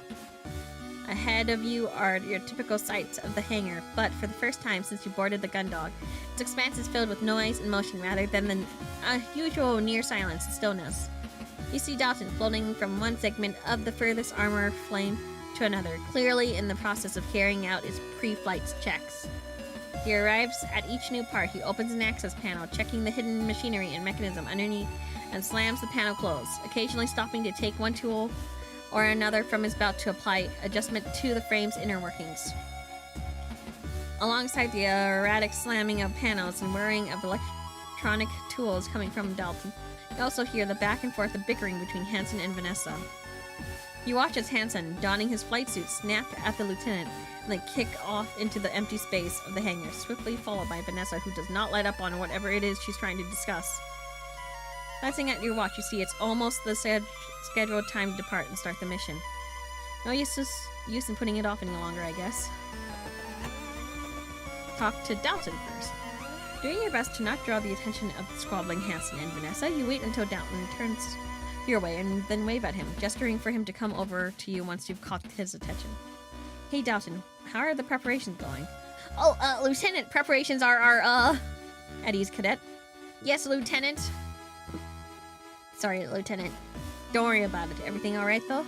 Oh, yeah, everything's fine, thanks. It's just, this is,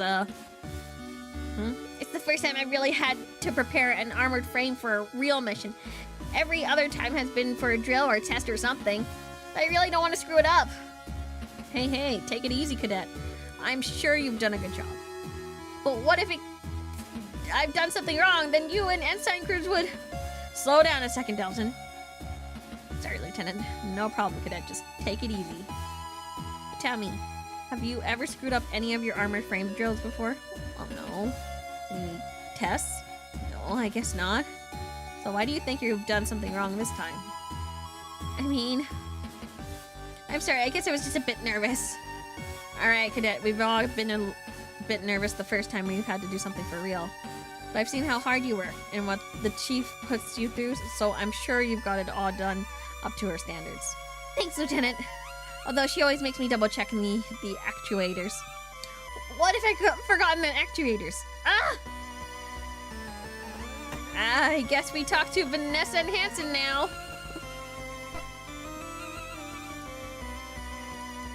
Oh, oops, I did it again.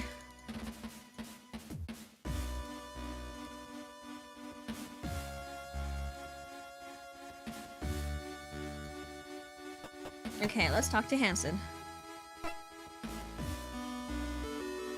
As Hansen and Vanessa continue their argument, oblivious to your presence, you maintain your grip on the guardrail. It's almost time for your mission, so you could get ready to depart. But if you got anything you wanted to do before you left, now would be the time. Was there anything I needed before I set out? Is there anything else we needed? I think we got everything, maybe? Do you guys think we got everything? The girls are fighting. I know, right? The girls are fighting. Ugh, my stomach hurts again. Did we check everything? Yeah. Think so? Yeah? Okay, well, if we did everything, let's get a move on, I guess. Point of no return. Well, let's save.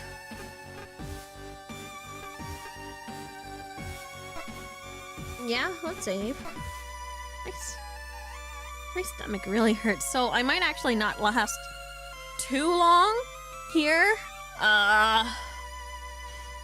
Okay, let's depart. There's this captain still. Oh, okay, well, don't leave yet. Okay, let's move to the captain then. Bridge. Yes, Lieutenant, can I help you? You thought you'd known what you wanted to ask the captain, but the moment you find the word catch in your throat and you're suddenly unsure of yourself. You got a lot of questions and not a lot of time. Doesn't it help that some of these questions are more dangerous than others? I have a mission to prepare, and you need to be boarding the armored frame with Ensign crew soon. If you got something to say, I suggest you do so quickly. I don't have a lot of time to complete this mission plan, so I can't talk to you for long. Based on the captain's tense response, you decided you should focus on one thing that's most important to you right now. Why was Ensign crew here? About your condition, about the original mission? That report on your desk? Oh, which one? Which one?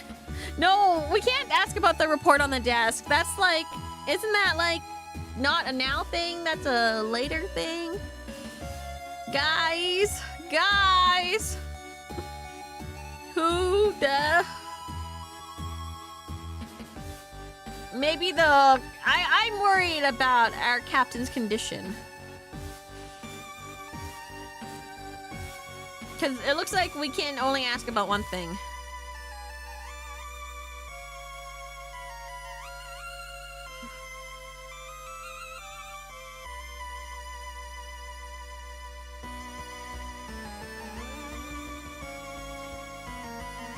Maybe the original mission or how you're doing?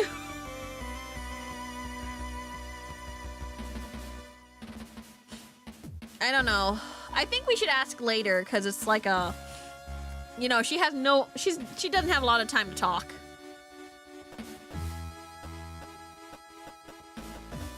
Maybe about the original mission? 2 or 3? 2? You guys, 2? Want 2? Because we know why Ensign Cruz is here. Well, obviously he's the one that needs a thing.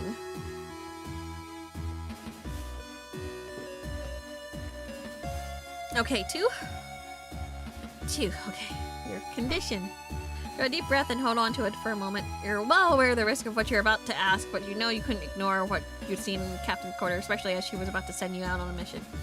Just looking to check with you that, you trail off trying to find the most diplomatic words of your choice. I want to make sure you are, pause again, alright, before I head it off. May I ask why do you want to inquire about whether I'm alright, Lieutenant? Your previous conviction about the wisdom of this line of questioning begins to slowly fade under the captain's firm glare. Well, it's after the condition you were in when I was in your quarter. Help! She looks so mad! She angry! Ah! Your stomach sink like a rock and you feel a chill move down your back as the captain's gaze strike you. Your words catch in your throat and you find yourself stunned by her look, unable to move or think.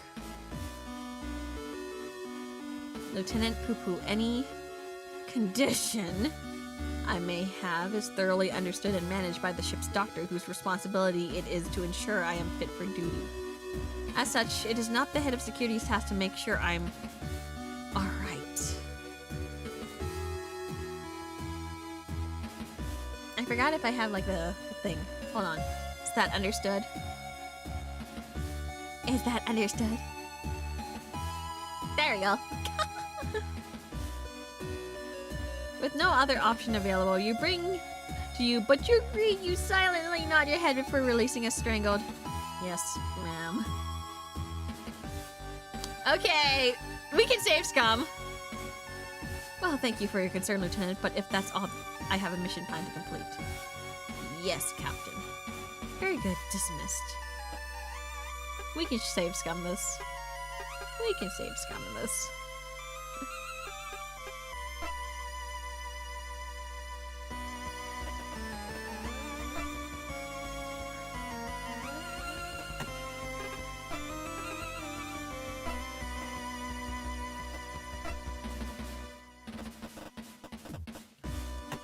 Yeah.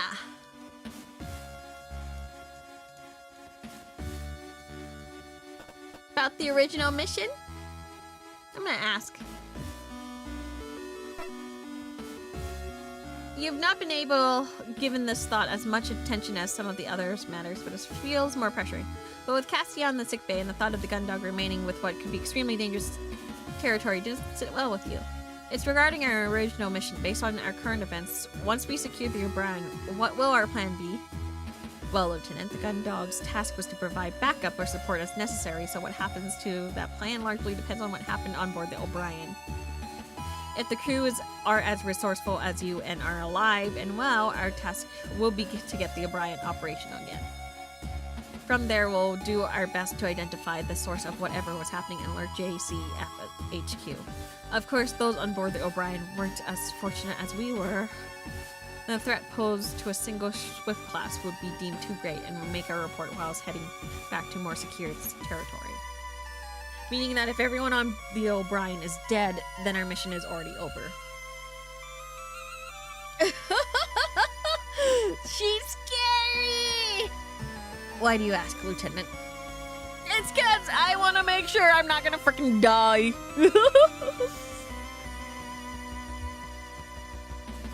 Your stomach sinks like a sudden realization hits you. Once again, the outcome you find yourself hoping for most is where you kept away from the action by turning a fate. But for that to happen, it would need to be like last time.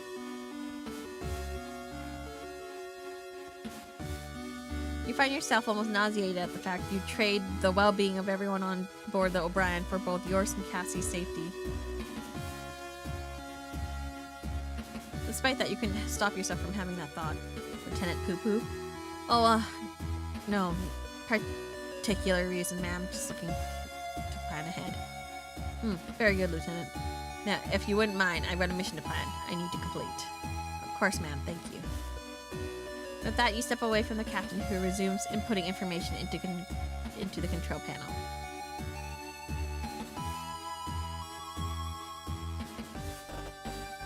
Is that good? Are you guys satisfied with that?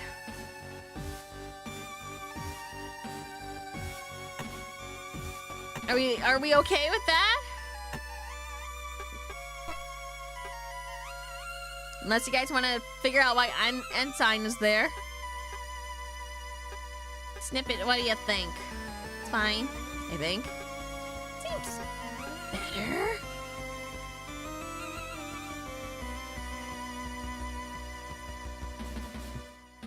Seems okay. Did you guys want to see like why is Ensign Cruz there or ask about the report? I don't think it's right to ask about the report because you know it's too long to ask. Can we save scum for 4 too? Yeah, sure.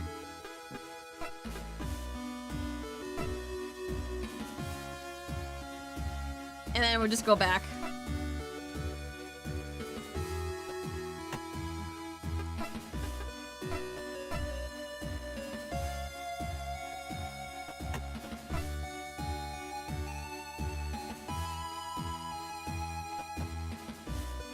And then we can do this one too if you want. That report in your desk.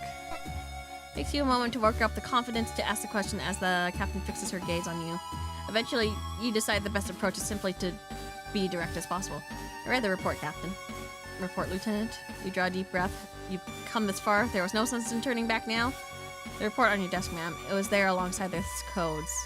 The captain looks deep in thought, trying to understand what you're talking about when the captain's expression takes you completely by surprise. Her normal look of lazy indifference instead is replaced by a savage glare. You feel a chill down your back as the temperature of the whole room drops. What were you doing reading that report? The captain asked through clenched teeth. It was in amongst the access code and fell out. You had no business reading it! With respect, Captain, that report, Lieutenant Poo-Poo, is not just restricted, it is personal and nothing to do with you. This assertion from the captain strikes you like a slap to the face and you feel an intense anger flow through you. Nothing to do with you? With respect, Captain, that report has everything to do with me. I was part of the Calyx armored frame flight and so was Hansen. You see the captain's brow furrow as she continues to glare at you. Eventually, she stands up from her chair and walks to the far side of the bridge. The captain's silence drags on, unbearable now that you're finally at this moment. I just want to know why, Captain. What happened? Why did you send those ships forward? Lieutenant, we've all made mistakes. Her use of the word mistake makes you want to scream as if that could explain what she'd done. The phrasing makes you inarticulate with rage as you try to interject but find yourself lost for words. Now you have an armored frame to be boarding and I have a mission to complete. Unless you want to make a mistake of your own, I recommend you prepare for your upcoming mission. Now is not the time, Lieutenant. Captain, dismissed, Lieutenant. Your fists clench and your mind race as you stand in silence with the captain meeting your glare, the cold and composed stare. Despite the rage you feel turning through your entire body, you find yourself barely able to move, let alone respond. Ugh. With an exasperated yell, you turn away from the captain and head to the elevator, stepping inside and punching a button to send you to the central hub. You turn back as the door closed, the captain's cool gaze still locked on you.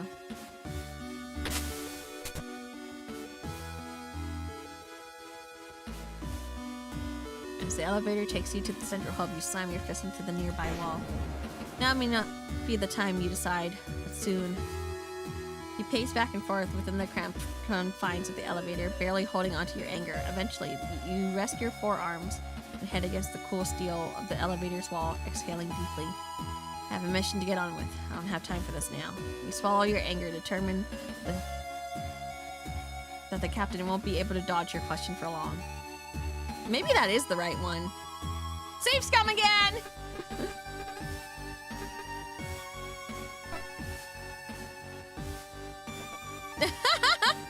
That seems like the right one. What do you guys think? That seems like the right one.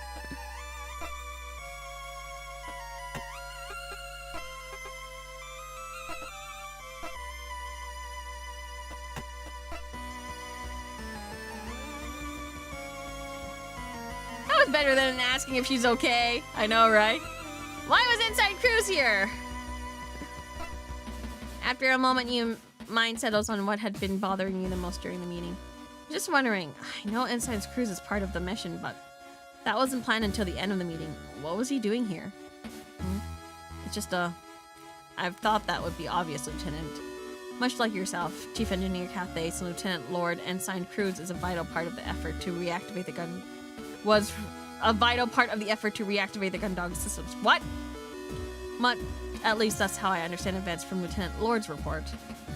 You should have known. Is there something I'm unaware of, Lieutenant? For a moment, you consider asking the captain exactly how it was that Vanessa had reported events, but you notice her fingers beginning to drum on the control panel. No, Captain. In that case, I'm sure you understand both our respective responsibility and will allow me to get on with mine. Yes, Captain, of course. You turn away from the captain, but stop as she calls you back. Oh, Lieutenant? Yes, Captain? Good luck with the mission. Thank you, ma'am. I feel like this is the right one that we should have picked. This makes, I think her likeness of us, she looks happier. I think her social thing of us is higher. What do you guys, okay, what do you guys want to end up with? Because we can keep this one. We can keep this one because this one seems like her affection has gone up for us. But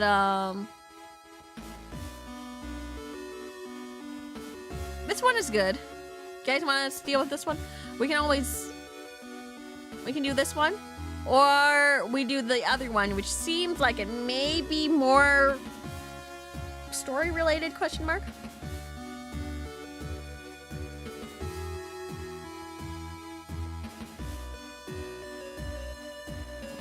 Four was the best outcome. You think so? 4 is drama. Lights, drama, action.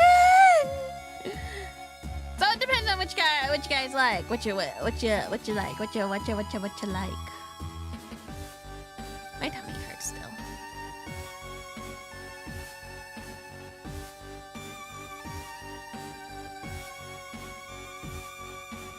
Cause this one seems definitely positive. She did smile and go like, good luck on the mission. I was like, oh, that's very nice of her. This is probably the most positive response we have. What do you think? I don't think. That's the issue. I don't think. I let you guys think for me. That's how it is. You see this noggin of mine? Nothing. Shaken.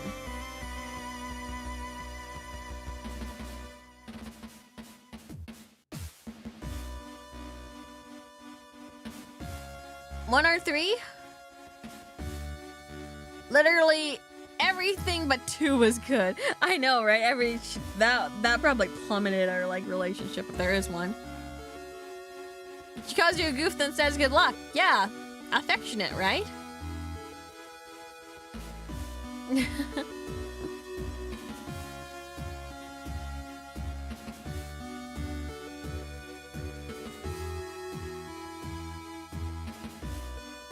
Well, we can always keep that save and decide later.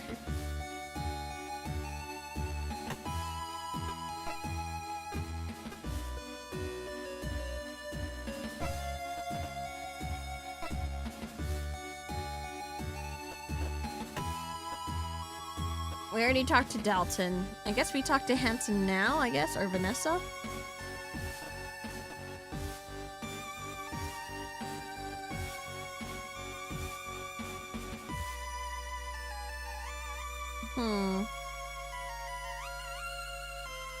Well, let's just go. I'm not feeling that well, so I think I should head off pretty soon. As Hansen and Vanessa continue their argument oblivious to your presence, you maintain your grip on the guardrail. It's almost time for the mission. Okay. Let's depart. Although the prospect of the upcoming mission makes your stomach drop, you take a deep breath in, hold it briefly, and exhale slowly, calming yourself. Gathering up your resolve, you kick over to the storage locker near the hangar entrance and remove a flight suit from one, pulling it over your normal uniform.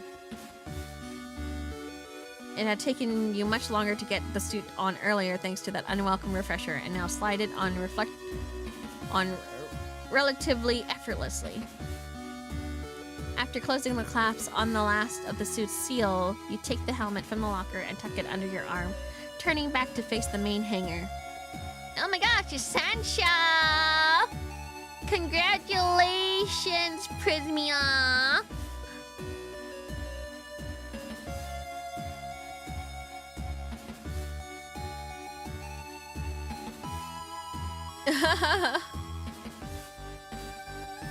Welcome in, welcome in.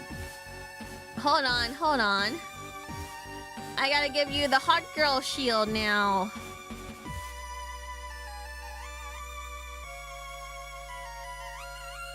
There we go. Hot girl shield, thank you. Thank you. Yeah, thank you. Your pixel model is so cute. Oh, thank you, Sanja. You're very, very cute. Congratulations, Prismia, on your debuts. I was there to watch only the Friday, unfortunately. Hot girl certified. Hello everyone. Hi, I'm Mercy Modiste from VAllure Gen 1 Indulge. Today I'm using a pixel model. Usually my model looks hella different, but today I'm very, very, very tired. Actually, we're gonna probably be wrapping up soon.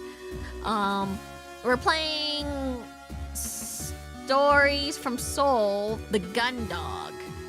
It's a visual novel with a very, very PC98 inspired aesthetics. This game is from 2025 though, so it just came out last year. So it's a rather modern game, but once you see the aesthetics, you'll be like, "Oh wow, it's so retro." Hansen and Vanessa bickering doesn't seem like it will end anytime soon. So with a weary exhalation, you float forward, vault over the guardrail, and kick off it, sending yourself forward towards Hansen's armored frame. Lieutenant Poop! Reporting for duty! Oh yeah, I forgot! I forgot! Oh yeah, we also named ourselves Pee Pee Poo Poo!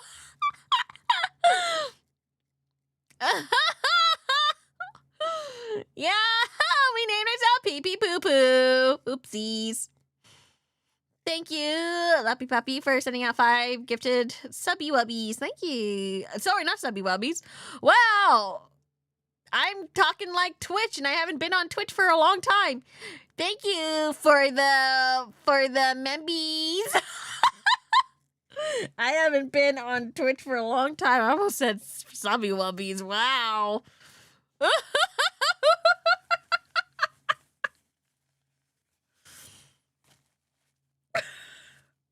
Thank you. Gifty Wifties. Yeah, there's the Gifty Wifties. Thank you for the 2 Super Sash Power reporting for duty. You said duty. Never change, Mercy. Mercury. Thank you, Subby Wubbies. Subby Wubbies. Gifty Wifties. Memby Wembies. Oh, what else is there? Jeez.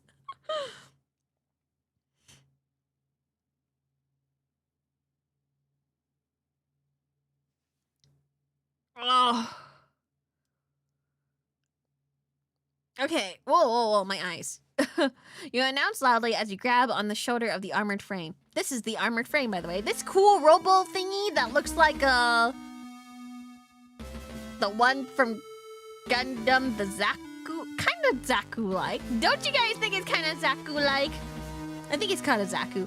The kind of luggy, the fat ones. Stopping in the middle of what she was saying to Hansen, Vanessa turns to face you. She then pushes off the hangar ceiling and headed towards you, not waiting to arrive to begin her lecture. It's about time you arrived, Lieutenant. You're due to depart in a few minutes. What exactly do you think you're doing, turning up close to mission start time? I remind you that I'm responsible for overseeing this assignment, so I won't have you lack of timekeeping impacting the outcome. Now, Before she can get much further into her tirade, Vanessa is cut off by Hansen, who floats in between the two of you and into the cockpit of the Juno. Ensign crew's ready for departure. He states lazily before disappearing into the armored frame, taking Vanessa's attention away from you and back towards him. And don't forget, Ensign, I'm counting on you! Vanessa calls into the cockpit. If Hansen answers, you don't hear it. Well then, Lieutenant, have you got everything you need for the mission? I don't see you carrying a PST or a guide from the chief on removing the O'Brien's black box, didn't you? Hey, Lieutenant. The chief's loud call comes from the hangar entrance, and you see her heading towards you with a large off-white object under her one arm and a manila folder in her hand. She's halfway across the launch. The object... As she's halfway across, I can't read. She launches the object at you, although you manage to grab it with your free hand. Its momentum pushes you back into the armored frame and you hit it with more force than you expected. It takes you a second to recover, but once you do, you realize that the chief just pitched a briefcase-sized portable computer to you, the PST, Pacific Standard Time. You got a portable subterminal. By the time you're able to find its handle and get a grip on it, the chief arrives at the Juno and holds onto the machine. Oh, wow, can't read. This is why I'm about to retire for the night. I had to grab the one you've left in engineering. I've charged it up, but these devices get pretty thirsty, so it took a while. Ahem. And here's the instructions for moving a black box. The O'Brien is swift like the gun dog, so there shouldn't be any difference in procedure as long as you follow this to the letter. Ahem. Ignoring Vanessa, the chief offers a manila folder containing a few sheets of paper. Rearranging your hold on your helmet, the PST, and your grip on the armored framing, you're just about managed to take the folder from her. You got the black box guide. Ah! Ham! You glance back to Vanessa, who hovers behind you, an increasingly deep scowl forming on her face. Before you have the opportunity to acknowledge the lieutenant, the chief lays a hand heavily on your shoulder, returning your attention to her and almost making you drop the folder. Don't forget, Lieutenant, the PST needs access verification to open the door, so your ID won't work on the O'Brien because you're not assigned to it. You'll need to use the ID of one of the O'Brien's crew to get anything working. Alright, thanks for the heads up, Chief. If that's the case, would you mind hanging on to this until I get back? Sure thing, Lieutenant. Anyways, I've got the engines to be reactivating, although I've already queued up the startup reaction, so now Chief Engineer Cafes! Right. We both got things to be getting on with. Good luck out there, Lieutenant. With a final pat on your shoulder, the chief launches herself off the armored frame and back towards the hangar entrance. Chief Engineer Cafes! Vanessa yells while using you to pull herself forward, her lower lip quivering with anger as she watches the chief pass over the guard rail and towards the stairway while leading out of the hangar. Although she remains silent, you can see the rage building in Vanessa, her slight frame seeming as if it could explode at any second. As sensibly as possible, you attempt to make your way to the Juno's cockpit without attracting her attention. You've already noticed that Dalton had disappeared from view, and you hope to achieve the same thing before the lieutenant can direct her scorn at you. Unfortunately! As you lower yourself into the Juno's cockpit, the casing of the PST strikes the armored frame surface, resulting in a loud clang that reverberates through the empty air space of the hangar. Going somewhere, Lieutenant? Leave quickly! Back away slowly! Get out of there! What do we do? Yep. Run! Quick! We gotta go! Your mind races as you try to come up with a good way to extricate yourself your way from the situation. The concept of getting into another fight with Vanessa right now is somehow even worse than the thought of sharing a cramped cockpit with Hansen. Push quickly! Lieutenant Poo-Poo heading out. Good luck with commanding the mission, ma'am. You announced throwing your best salute that you can manage considering how full your hands are. Get out of here, Lieutenant! Vanessa hisses, turning her back to you and launching herself off the armored frame and towards the hangar entrance. Watching her float away, you breathe a sigh of relief, thankful that you managed to avoid another conflict with her. Turning towards the cockpit entrance, you make your way inside, pulling the lever, and closes the hatch behind you. With the hatch closed, all you can hear is the gentle hum of the frame's subsystems. Once inside, your eyes quickly adjust to the low light, with the only sources of illumination being the occasional backlit dial or readout. You pause for a moment and grit your teeth. This was the first time in years you've been inside the cockpit of an armored frame. It might be a newer model, but it was pretty much exactly how you remembered it. Snapping back to the present, you do your best to head off the thoughts that you know will follow your reminiscence by taking a look around the cockpit to see where you'd be sitting. Although the majority of a Juno's cockpit is taken up by the pilot seat, which sits in the center, mounted on a series of shock absorbers, there's a space on either side which allows for the addition of a temporary passenger seat to be mounted on the pilots. Sure enough, Dalton has attached the fixture onto the right side of the seat currently occupied by Hansen. you stash the PST and the file the chief gave you at the rear of the cockpit. Once they're out of your hand, you pull on your helmet, fastening your suit's final seal and then strapping yourself onto the passenger seat. Whilst you do up the buckles, you look across at Hansen, who you realize hasn't said a single thing since you entered the cockpit. You've been too preoccupied with getting away from Vanessa to notice, but now you're actually paying attention to the inside and you see that his chest is rapidly rising and falling with every breath. On top of that, his hands both grasp the flight stick, squeeze them tightly and releasing them, in a motion he repeats over and over.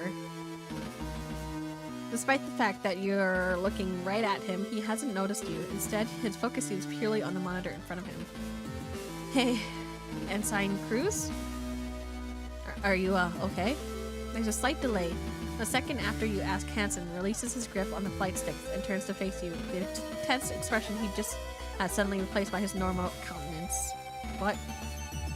I was just asking if you were okay. Of course I'm okay. What are you talking about? We're not cowards like you, who can't even launch on an AF. You take a deep breath and you exhale slowly as you look away. You weren't sure what you've been expecting, but at least Hansen seems like his normal self. Thankfully, any follow-up from him is cut off by Vanessa's face appearing on the comm screen and her voice on the frame speaker. Gundog 1, this is Lieutenant Lord. It's 1630 Jovian Standard, and the mission has begun. Please confirm you're ready for launch. Copy that. Copy that, Lieutenant Lord. This is Ensign Cruz and Gundog 1. All systems ready for launch and awaiting an authorization. Understood. Authority granted. Stand by whilst you're transported for takeoff. Although the Juno's monitor haven't turned on yet, you can tell that the reverberations you feel are coming from it being lowered from the hangar and out of the underside of the ship. Activating all systems. Now. All at once, the monitors come to life, illuminating you and Hansen with their glow. Gundog 1 ready. Gundog 1 releasing restraints. Gundog 1 launching. Once the armored frame is free of its restraints, Hansen slams the flight sticks forward in unison, sending the Juno hurling away from the Gundog and causing it to shake with the acceleration. As the cockpit shudders, you unconsciously grab onto the straps, keeping you in the passenger seat, and squeeze them tightly. With the frame continuing to accelerate, you do your best to keep a neutral expression, but despite this, Hansen looks across you and notices your grim appearance. What's the matter, Lieutenant? Feeling flight sick already? No, I'm fine. You lie. Sure, just sit back and watch how a real pilot handles an AF. Although you thought Hansen had launched at a maximum thrust, he somehow managed to find an extra burst of acceleration, causing the cockpit to shake further, doing nothing to help the nausea you feel. If you throw up, Lieutenant, your helmet stays on. Eventually, Hansen eases up on the acceleration and the juddering stops. Although you're slightly nauseous, you slowly begin to feel less like the little food you've had time for today will be reappearing inside your helmet. As the Juno continues to cruise forward, you and Hansen both sit in the near silence of the cockpit, with no real indication or distance between you and O'Brien or the speed you're traveling. It's difficult for you to keep track of time and the journey drags on. There's no way to be exact, but it feels like at least half an hour has passed with neither of you saying anything. Eventually, the oppressive silence, coupled with your increasingly desperate desire for distraction, forces you to do something you've never thought you'd do. Willingly start a conversation with Hansen.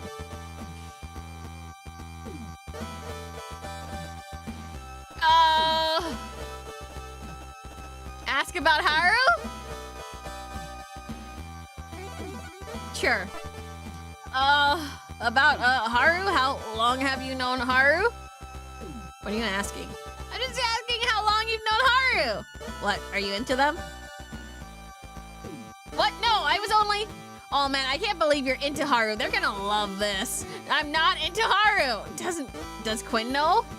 Ensign! Oh man, maybe she does. Maybe that's why you're asking. Damn, no wonder you're asking. I knew you two were both freaks. Shut up, Ensign Cruz. Ask him about the Gundog. So, you start off by trailing off quickly as Hansen doesn't acknowledge you at all. How long have you been on the Gundog? Hansen gives you the briefest flicker of acknowledgement, but doesn't take his eyes off the main monitor. What? I was asking how long you've been stationed on the Gundog. Why? You're only seconds into this conversation. It's already one you're beginning to regret. I just, thought I'd ask. I heard people talking about your piloting, and yeah, well, people can say whatever they'd like about my piloting. Doesn't make a difference because I've been stuck on this joke of a ship for a year. Not that it matters. Every other pilot in the JCF is doing nothing but drills right now, so who cares where I am? A fresh, uncomfortable silence hangs in the air between the two of you as you mentally scramble for a response. So what are you doing on the ship anyway? How'd you screw up? Your first instinct is to fire back that you aren't a screw-up like him, but you can't admit that Cassie had you transferred through a favor without the risk of it getting back to Vanessa.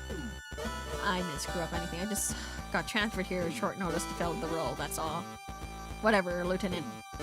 Whatever, you Lieutenant. Don't get dumped on the gun dog unless you screwed up or are defective or... So what is it? Neither! Yeah, sure. Let's give him up the report! Oh my god, I love the new model. It's not new! It's old! It's also a PNG! Which is a great PNG, by the way. But, it's old. It's old. I don't use... It's, of the old model, not 2.0. The two of you continue to sit in silence. You watch Hansen make occasional minute adjustment to the flight path of the Jew. Oh, you realize something. What you read in the report of the captain's quarters, you've been shocked to hit with a gut punch of realization. What had happened to you at the battle above Lunar could all be traced back to one woman, Maris Bartholomeus, your captain. Except it wasn't just you who had been there that day. You weren't the only one who on board the ship that had been affected by her actions. Hansen had fought for his life as Calic flight was wiped out around him and he'd had to survive in combat zone for over 12 hours. What happened to Hansen? What he blamed you for? It hadn't been your fault. Now finally you knew whose fault it was. The realization hung over you as you grappled with the situation. It was not like you were any closer to dealing with this information. Was there even any way that knowing could bring you closure? It couldn't bring back Calic flight, or any of the other pilots or crew of the ships that had been lost. But still, if someone else had known, would you have wanted them to tell you? Would telling Hansen do any good? Would it do any for him?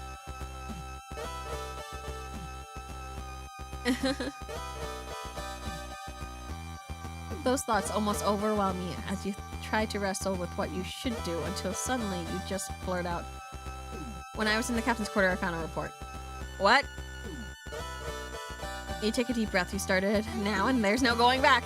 Well, wait, we're just gonna tell him? I thought we were gonna just bitch about, like, how come you were a vital part of getting things online? I didn't see you do anything. I didn't think we were gonna go into this. Oopsies. Oh, oopsies. Wee.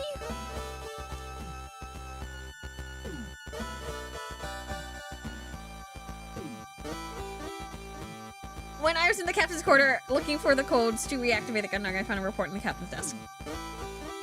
Yeah, okay, why are you telling me this? It's about the battle above Lunar 4 years ago. So news you mentioned the battle, you hear Hansen take a sharp take a breath, and his flight sticks creak as he squeezes both of them. His whole body goes rigid. It was the reason the enemies were able to outflank us, why they were able to break through E-field. You see Hansen's expression shift into a grimace, but he doesn't say anything. That's because Captain Bartholomeus, she was Rear Admiral Bartholomeus back then. She made an order that pulled the ships away from our rear defensive line and left us wide open to spy. Why the hell are you telling me this? Hansen yells, his fists lashing out and striking the control panel to his left side. Because it was her. She's the reason why we had to deal with what we dealt with. She's responsible. Are we sure? Sure? Are we sure that we should be telling him this? I thought I was gonna ask him about, like, stuff. Other stuff. Hello, you are pixelated today. That reminds me of what? Huh? Say it. Say it with your whole chest. You typed it, now say it. You typed it halfway, now finish your sentence. Who cares? What difference does it make? It's the whole time it was, I know what this is. This This is just you trying to worm your way out of your responsibility.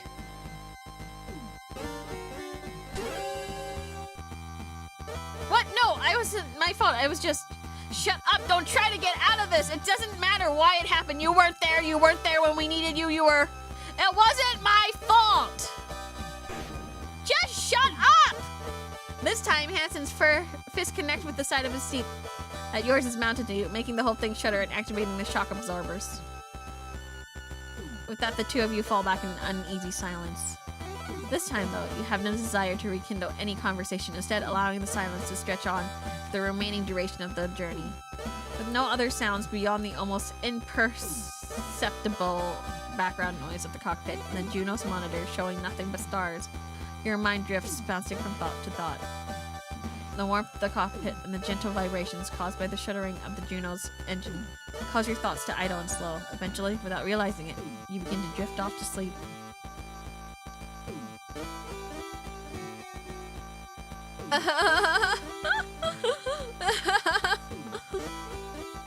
You're almost capable of completely gone when both you and Hansen sit upright and fix your attention on the main monitor. Although there's nothing to see beyond the stars and the visual indicator, you know what this means. The O'Brien is close by. Or here. Hansen mutters to himself as he begins to flick switches on the control panel to his side. You watch silently as he works the pedals and flicks sticks to reduce the Juno's speed. Gundog, this is Gundog. Like, Gundog, this is Gundog 1. We've got target lock on the objective. I repeat, this is Gundog 1, and we've got target lock on the objective. Hansen scowls at the communication screen as it returns nothing but static and an indication that it hasn't picked up any incoming signal.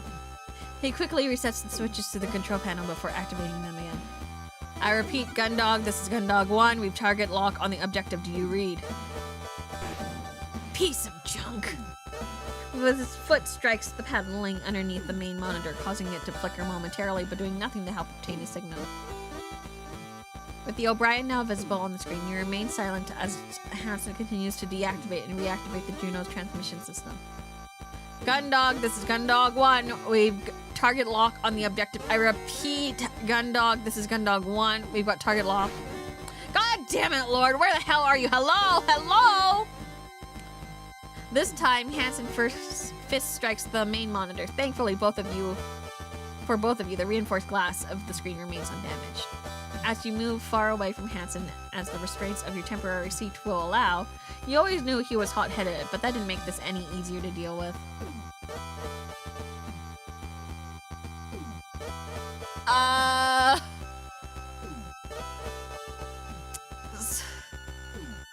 You...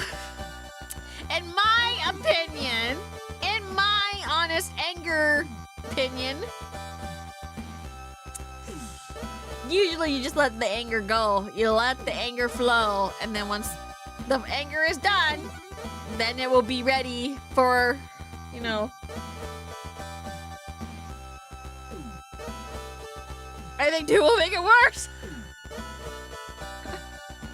Because once when you're a little piss baby, I hate to say it, when you're a little piss baby, you gotta let the piss flow.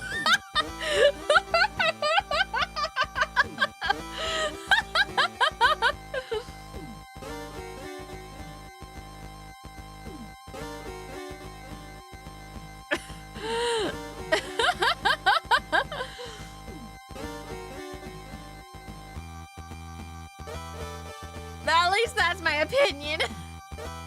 And I know, because I'm a little piss baby.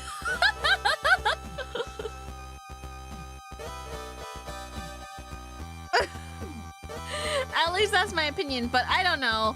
Maybe calming him down will give us... I don't know, maybe he'll like us more. What do you guys think? In your opinion, what do you think, though? Truthfully, there's no right answer here. Well, there is a up answer and a down answer. Which one do you guys want? Nah, but still 2. You guys want 2? I don't know. Once again, I'm not a good people person. I don't know how to deal with people. So maybe telling someone to calm down is correct. But if you tell someone, in my personal opinion, and experience, if you tell someone to calm down when they're pissed, that makes things worse.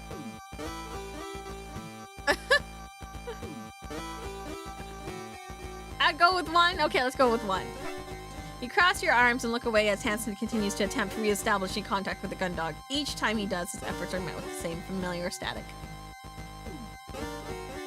Never say calm down. That's like the worst one, right? That's what I'm saying. Like, you can't say calm down because the only answer you get is I am calm, which is not very calm at all. Because now that person knows that what you're thinking, and now they're like, you know, it's like a kettle that's too full. It's now boiling over.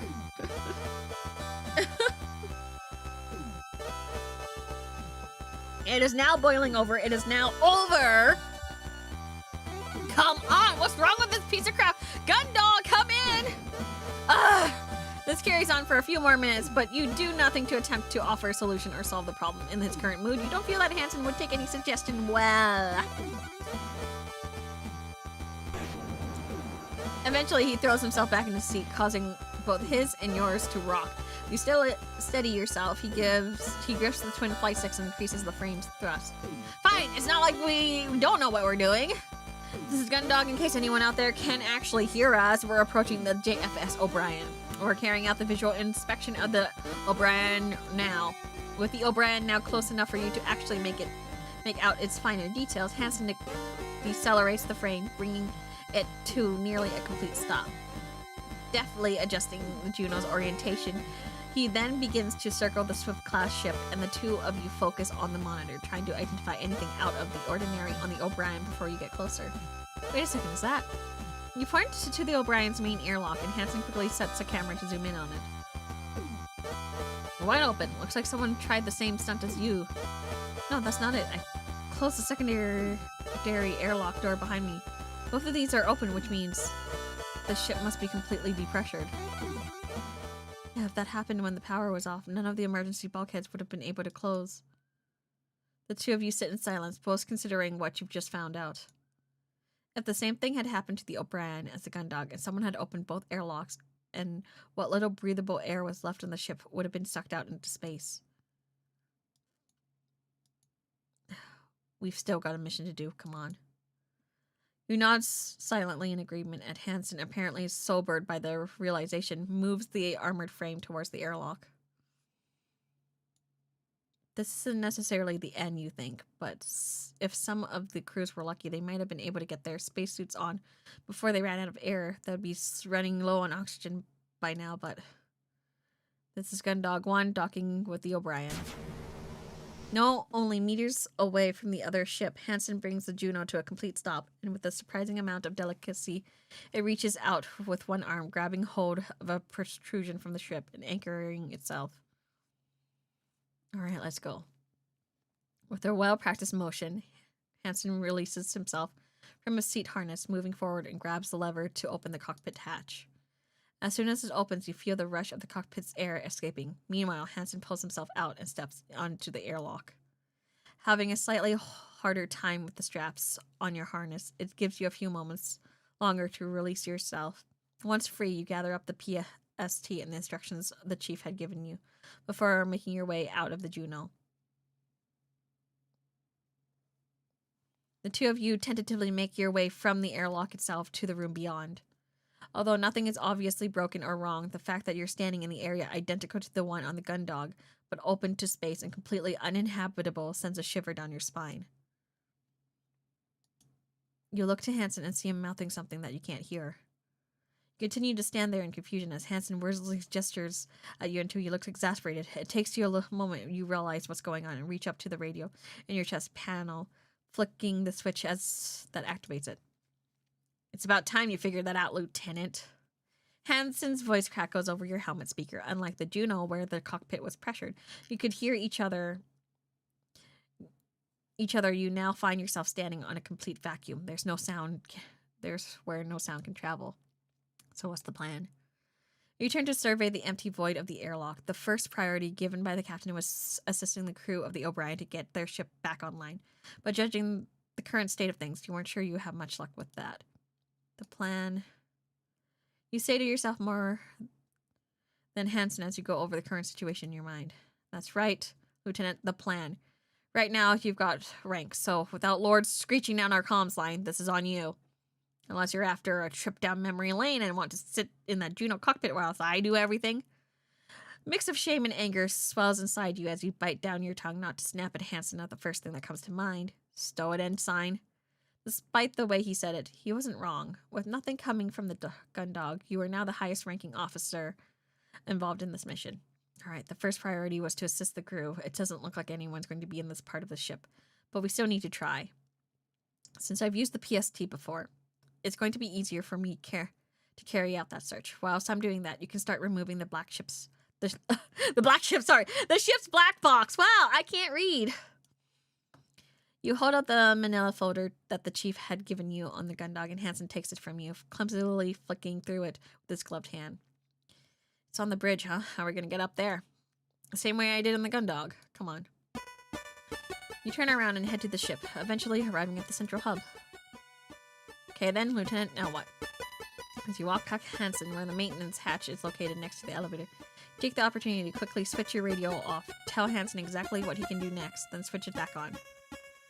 What's next, Ensign, is this. You run your finger down the seam between the panel of the wall and quickly find the catch. Unlike the one on the bridge, you're able to fit your suit's finger into this one, and you quickly release it. As the hatch comes away from your hand, you wait to feel the sensation of air rushing out of the crawlway.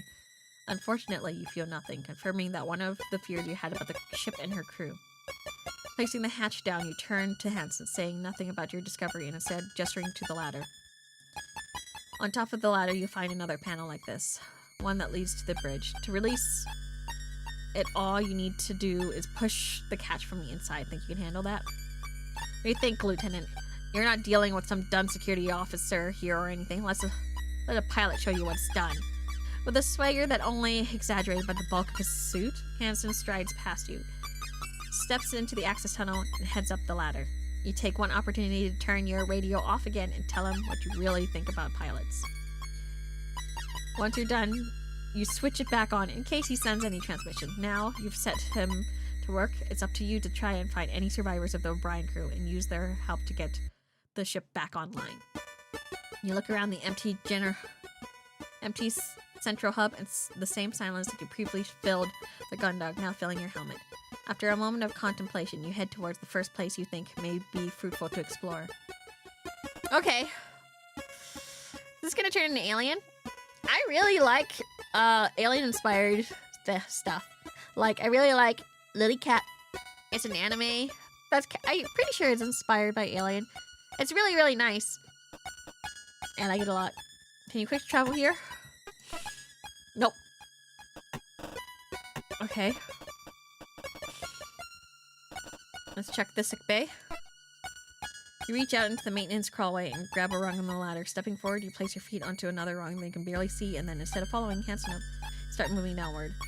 As you descend, the crawlway eventually becomes completely dark. The only indication you're given is that you've reached the bottom is when you bring your foot down and you unexpectedly stomp on a foot panel. Now at the bottom of the shaft, you grope around the darkness, looking for the catch that will release the panel by the elevator into the sick bay. After a few minutes of sliding your palm around blindly, your suit gloves catches on something. You investigate it with your fingertips to confirm it's what you're looking for before releasing it, grabbing the panel as it falls away and placing it at the side as you step through the sick bay. Damn it. With no rush of air to indicate that you depressured the room, you're almost entirely certain you know what to expect. But what you find goes beyond that. Behind the desk is set to meet. You enter the sick bay. You see the crumpled form of someone wearing a white coat, much like Dr. Rosarium. You quickly make your way over to them, but as you stop momentarily, you feel something crunching underneath your boots. Looking around, you can see the doctor surrounded by broken glass. Taking stock of the room, you realize that the cabinets at the far end of the sick bay are all still locked, but the glass panels have been shattered and their contents scattered. Instead of trying to puzzle out what happened, you turn your attention back to the doctor, kneeling down and gently turning them over. You're faced with a woman who seems to be in her mid-50s, her sandy hair done up in loose bun with the errant strand tucked behind her ears. You notice that one of the two lenses of her round wire frame spectacles is cracked, and the frame sits askew on her face. Although her pale blue eyes are wide open and staring at you, They don't move, and she does not blink. Her skin is pallid, matching the cool blue of her eyes, and striking red of her lipstick standing out in a dramatic contrast. You stay, holding the doctor for a moment before gently laying her down with as much delicacy as you can manage in your bulky spacesuit. You close your eyes as you stand up. You exhale deeply. Although it was almost certain this would be the scenario you'd be facing for most of the ship since the central area. Had been depressured with no safety measures engaged. You'd been holding out hope that you'd find crew members alive and well. Despite the sight of the doctor, you still hold on to that hope. As you survey the room, you turn your attention back to the glass underneath foot and scattered frontage of the cabinets. What happened here? Okay, for now, I think I'm gonna save. Because I'm really tired. And we can discover what happened to the crew after. What do you guys think?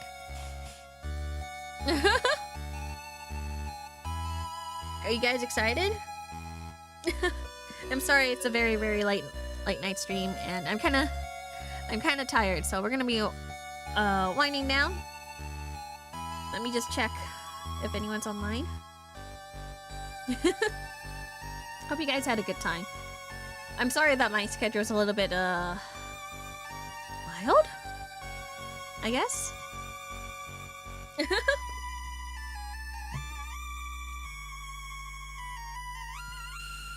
It was a lot of fun. Yeah, I'm sorry that my schedule this week is, and maybe like into early next week is gonna be like a little funky. I'll try my best to be online as well. Thanks everyone for joining me today. Don't forget to like and subscribe, and don't forget to leave a comment as well. I also have a Patreon for alternative content if you're into that. If you're not into that, that's okay too, but it's the best way to support me. I also have merch on Umu Market, and you can also use code MERCY for 10% off your GamerSupps order. I also, later on in this month, I will also be releasing an official release of my original song, Midnight Tea Time. So please look forward to that announcement when I get it ready. Okay, I'll see you guys again next time. Okay, bye-bye, bye-bye, bye-bye, bye-bye.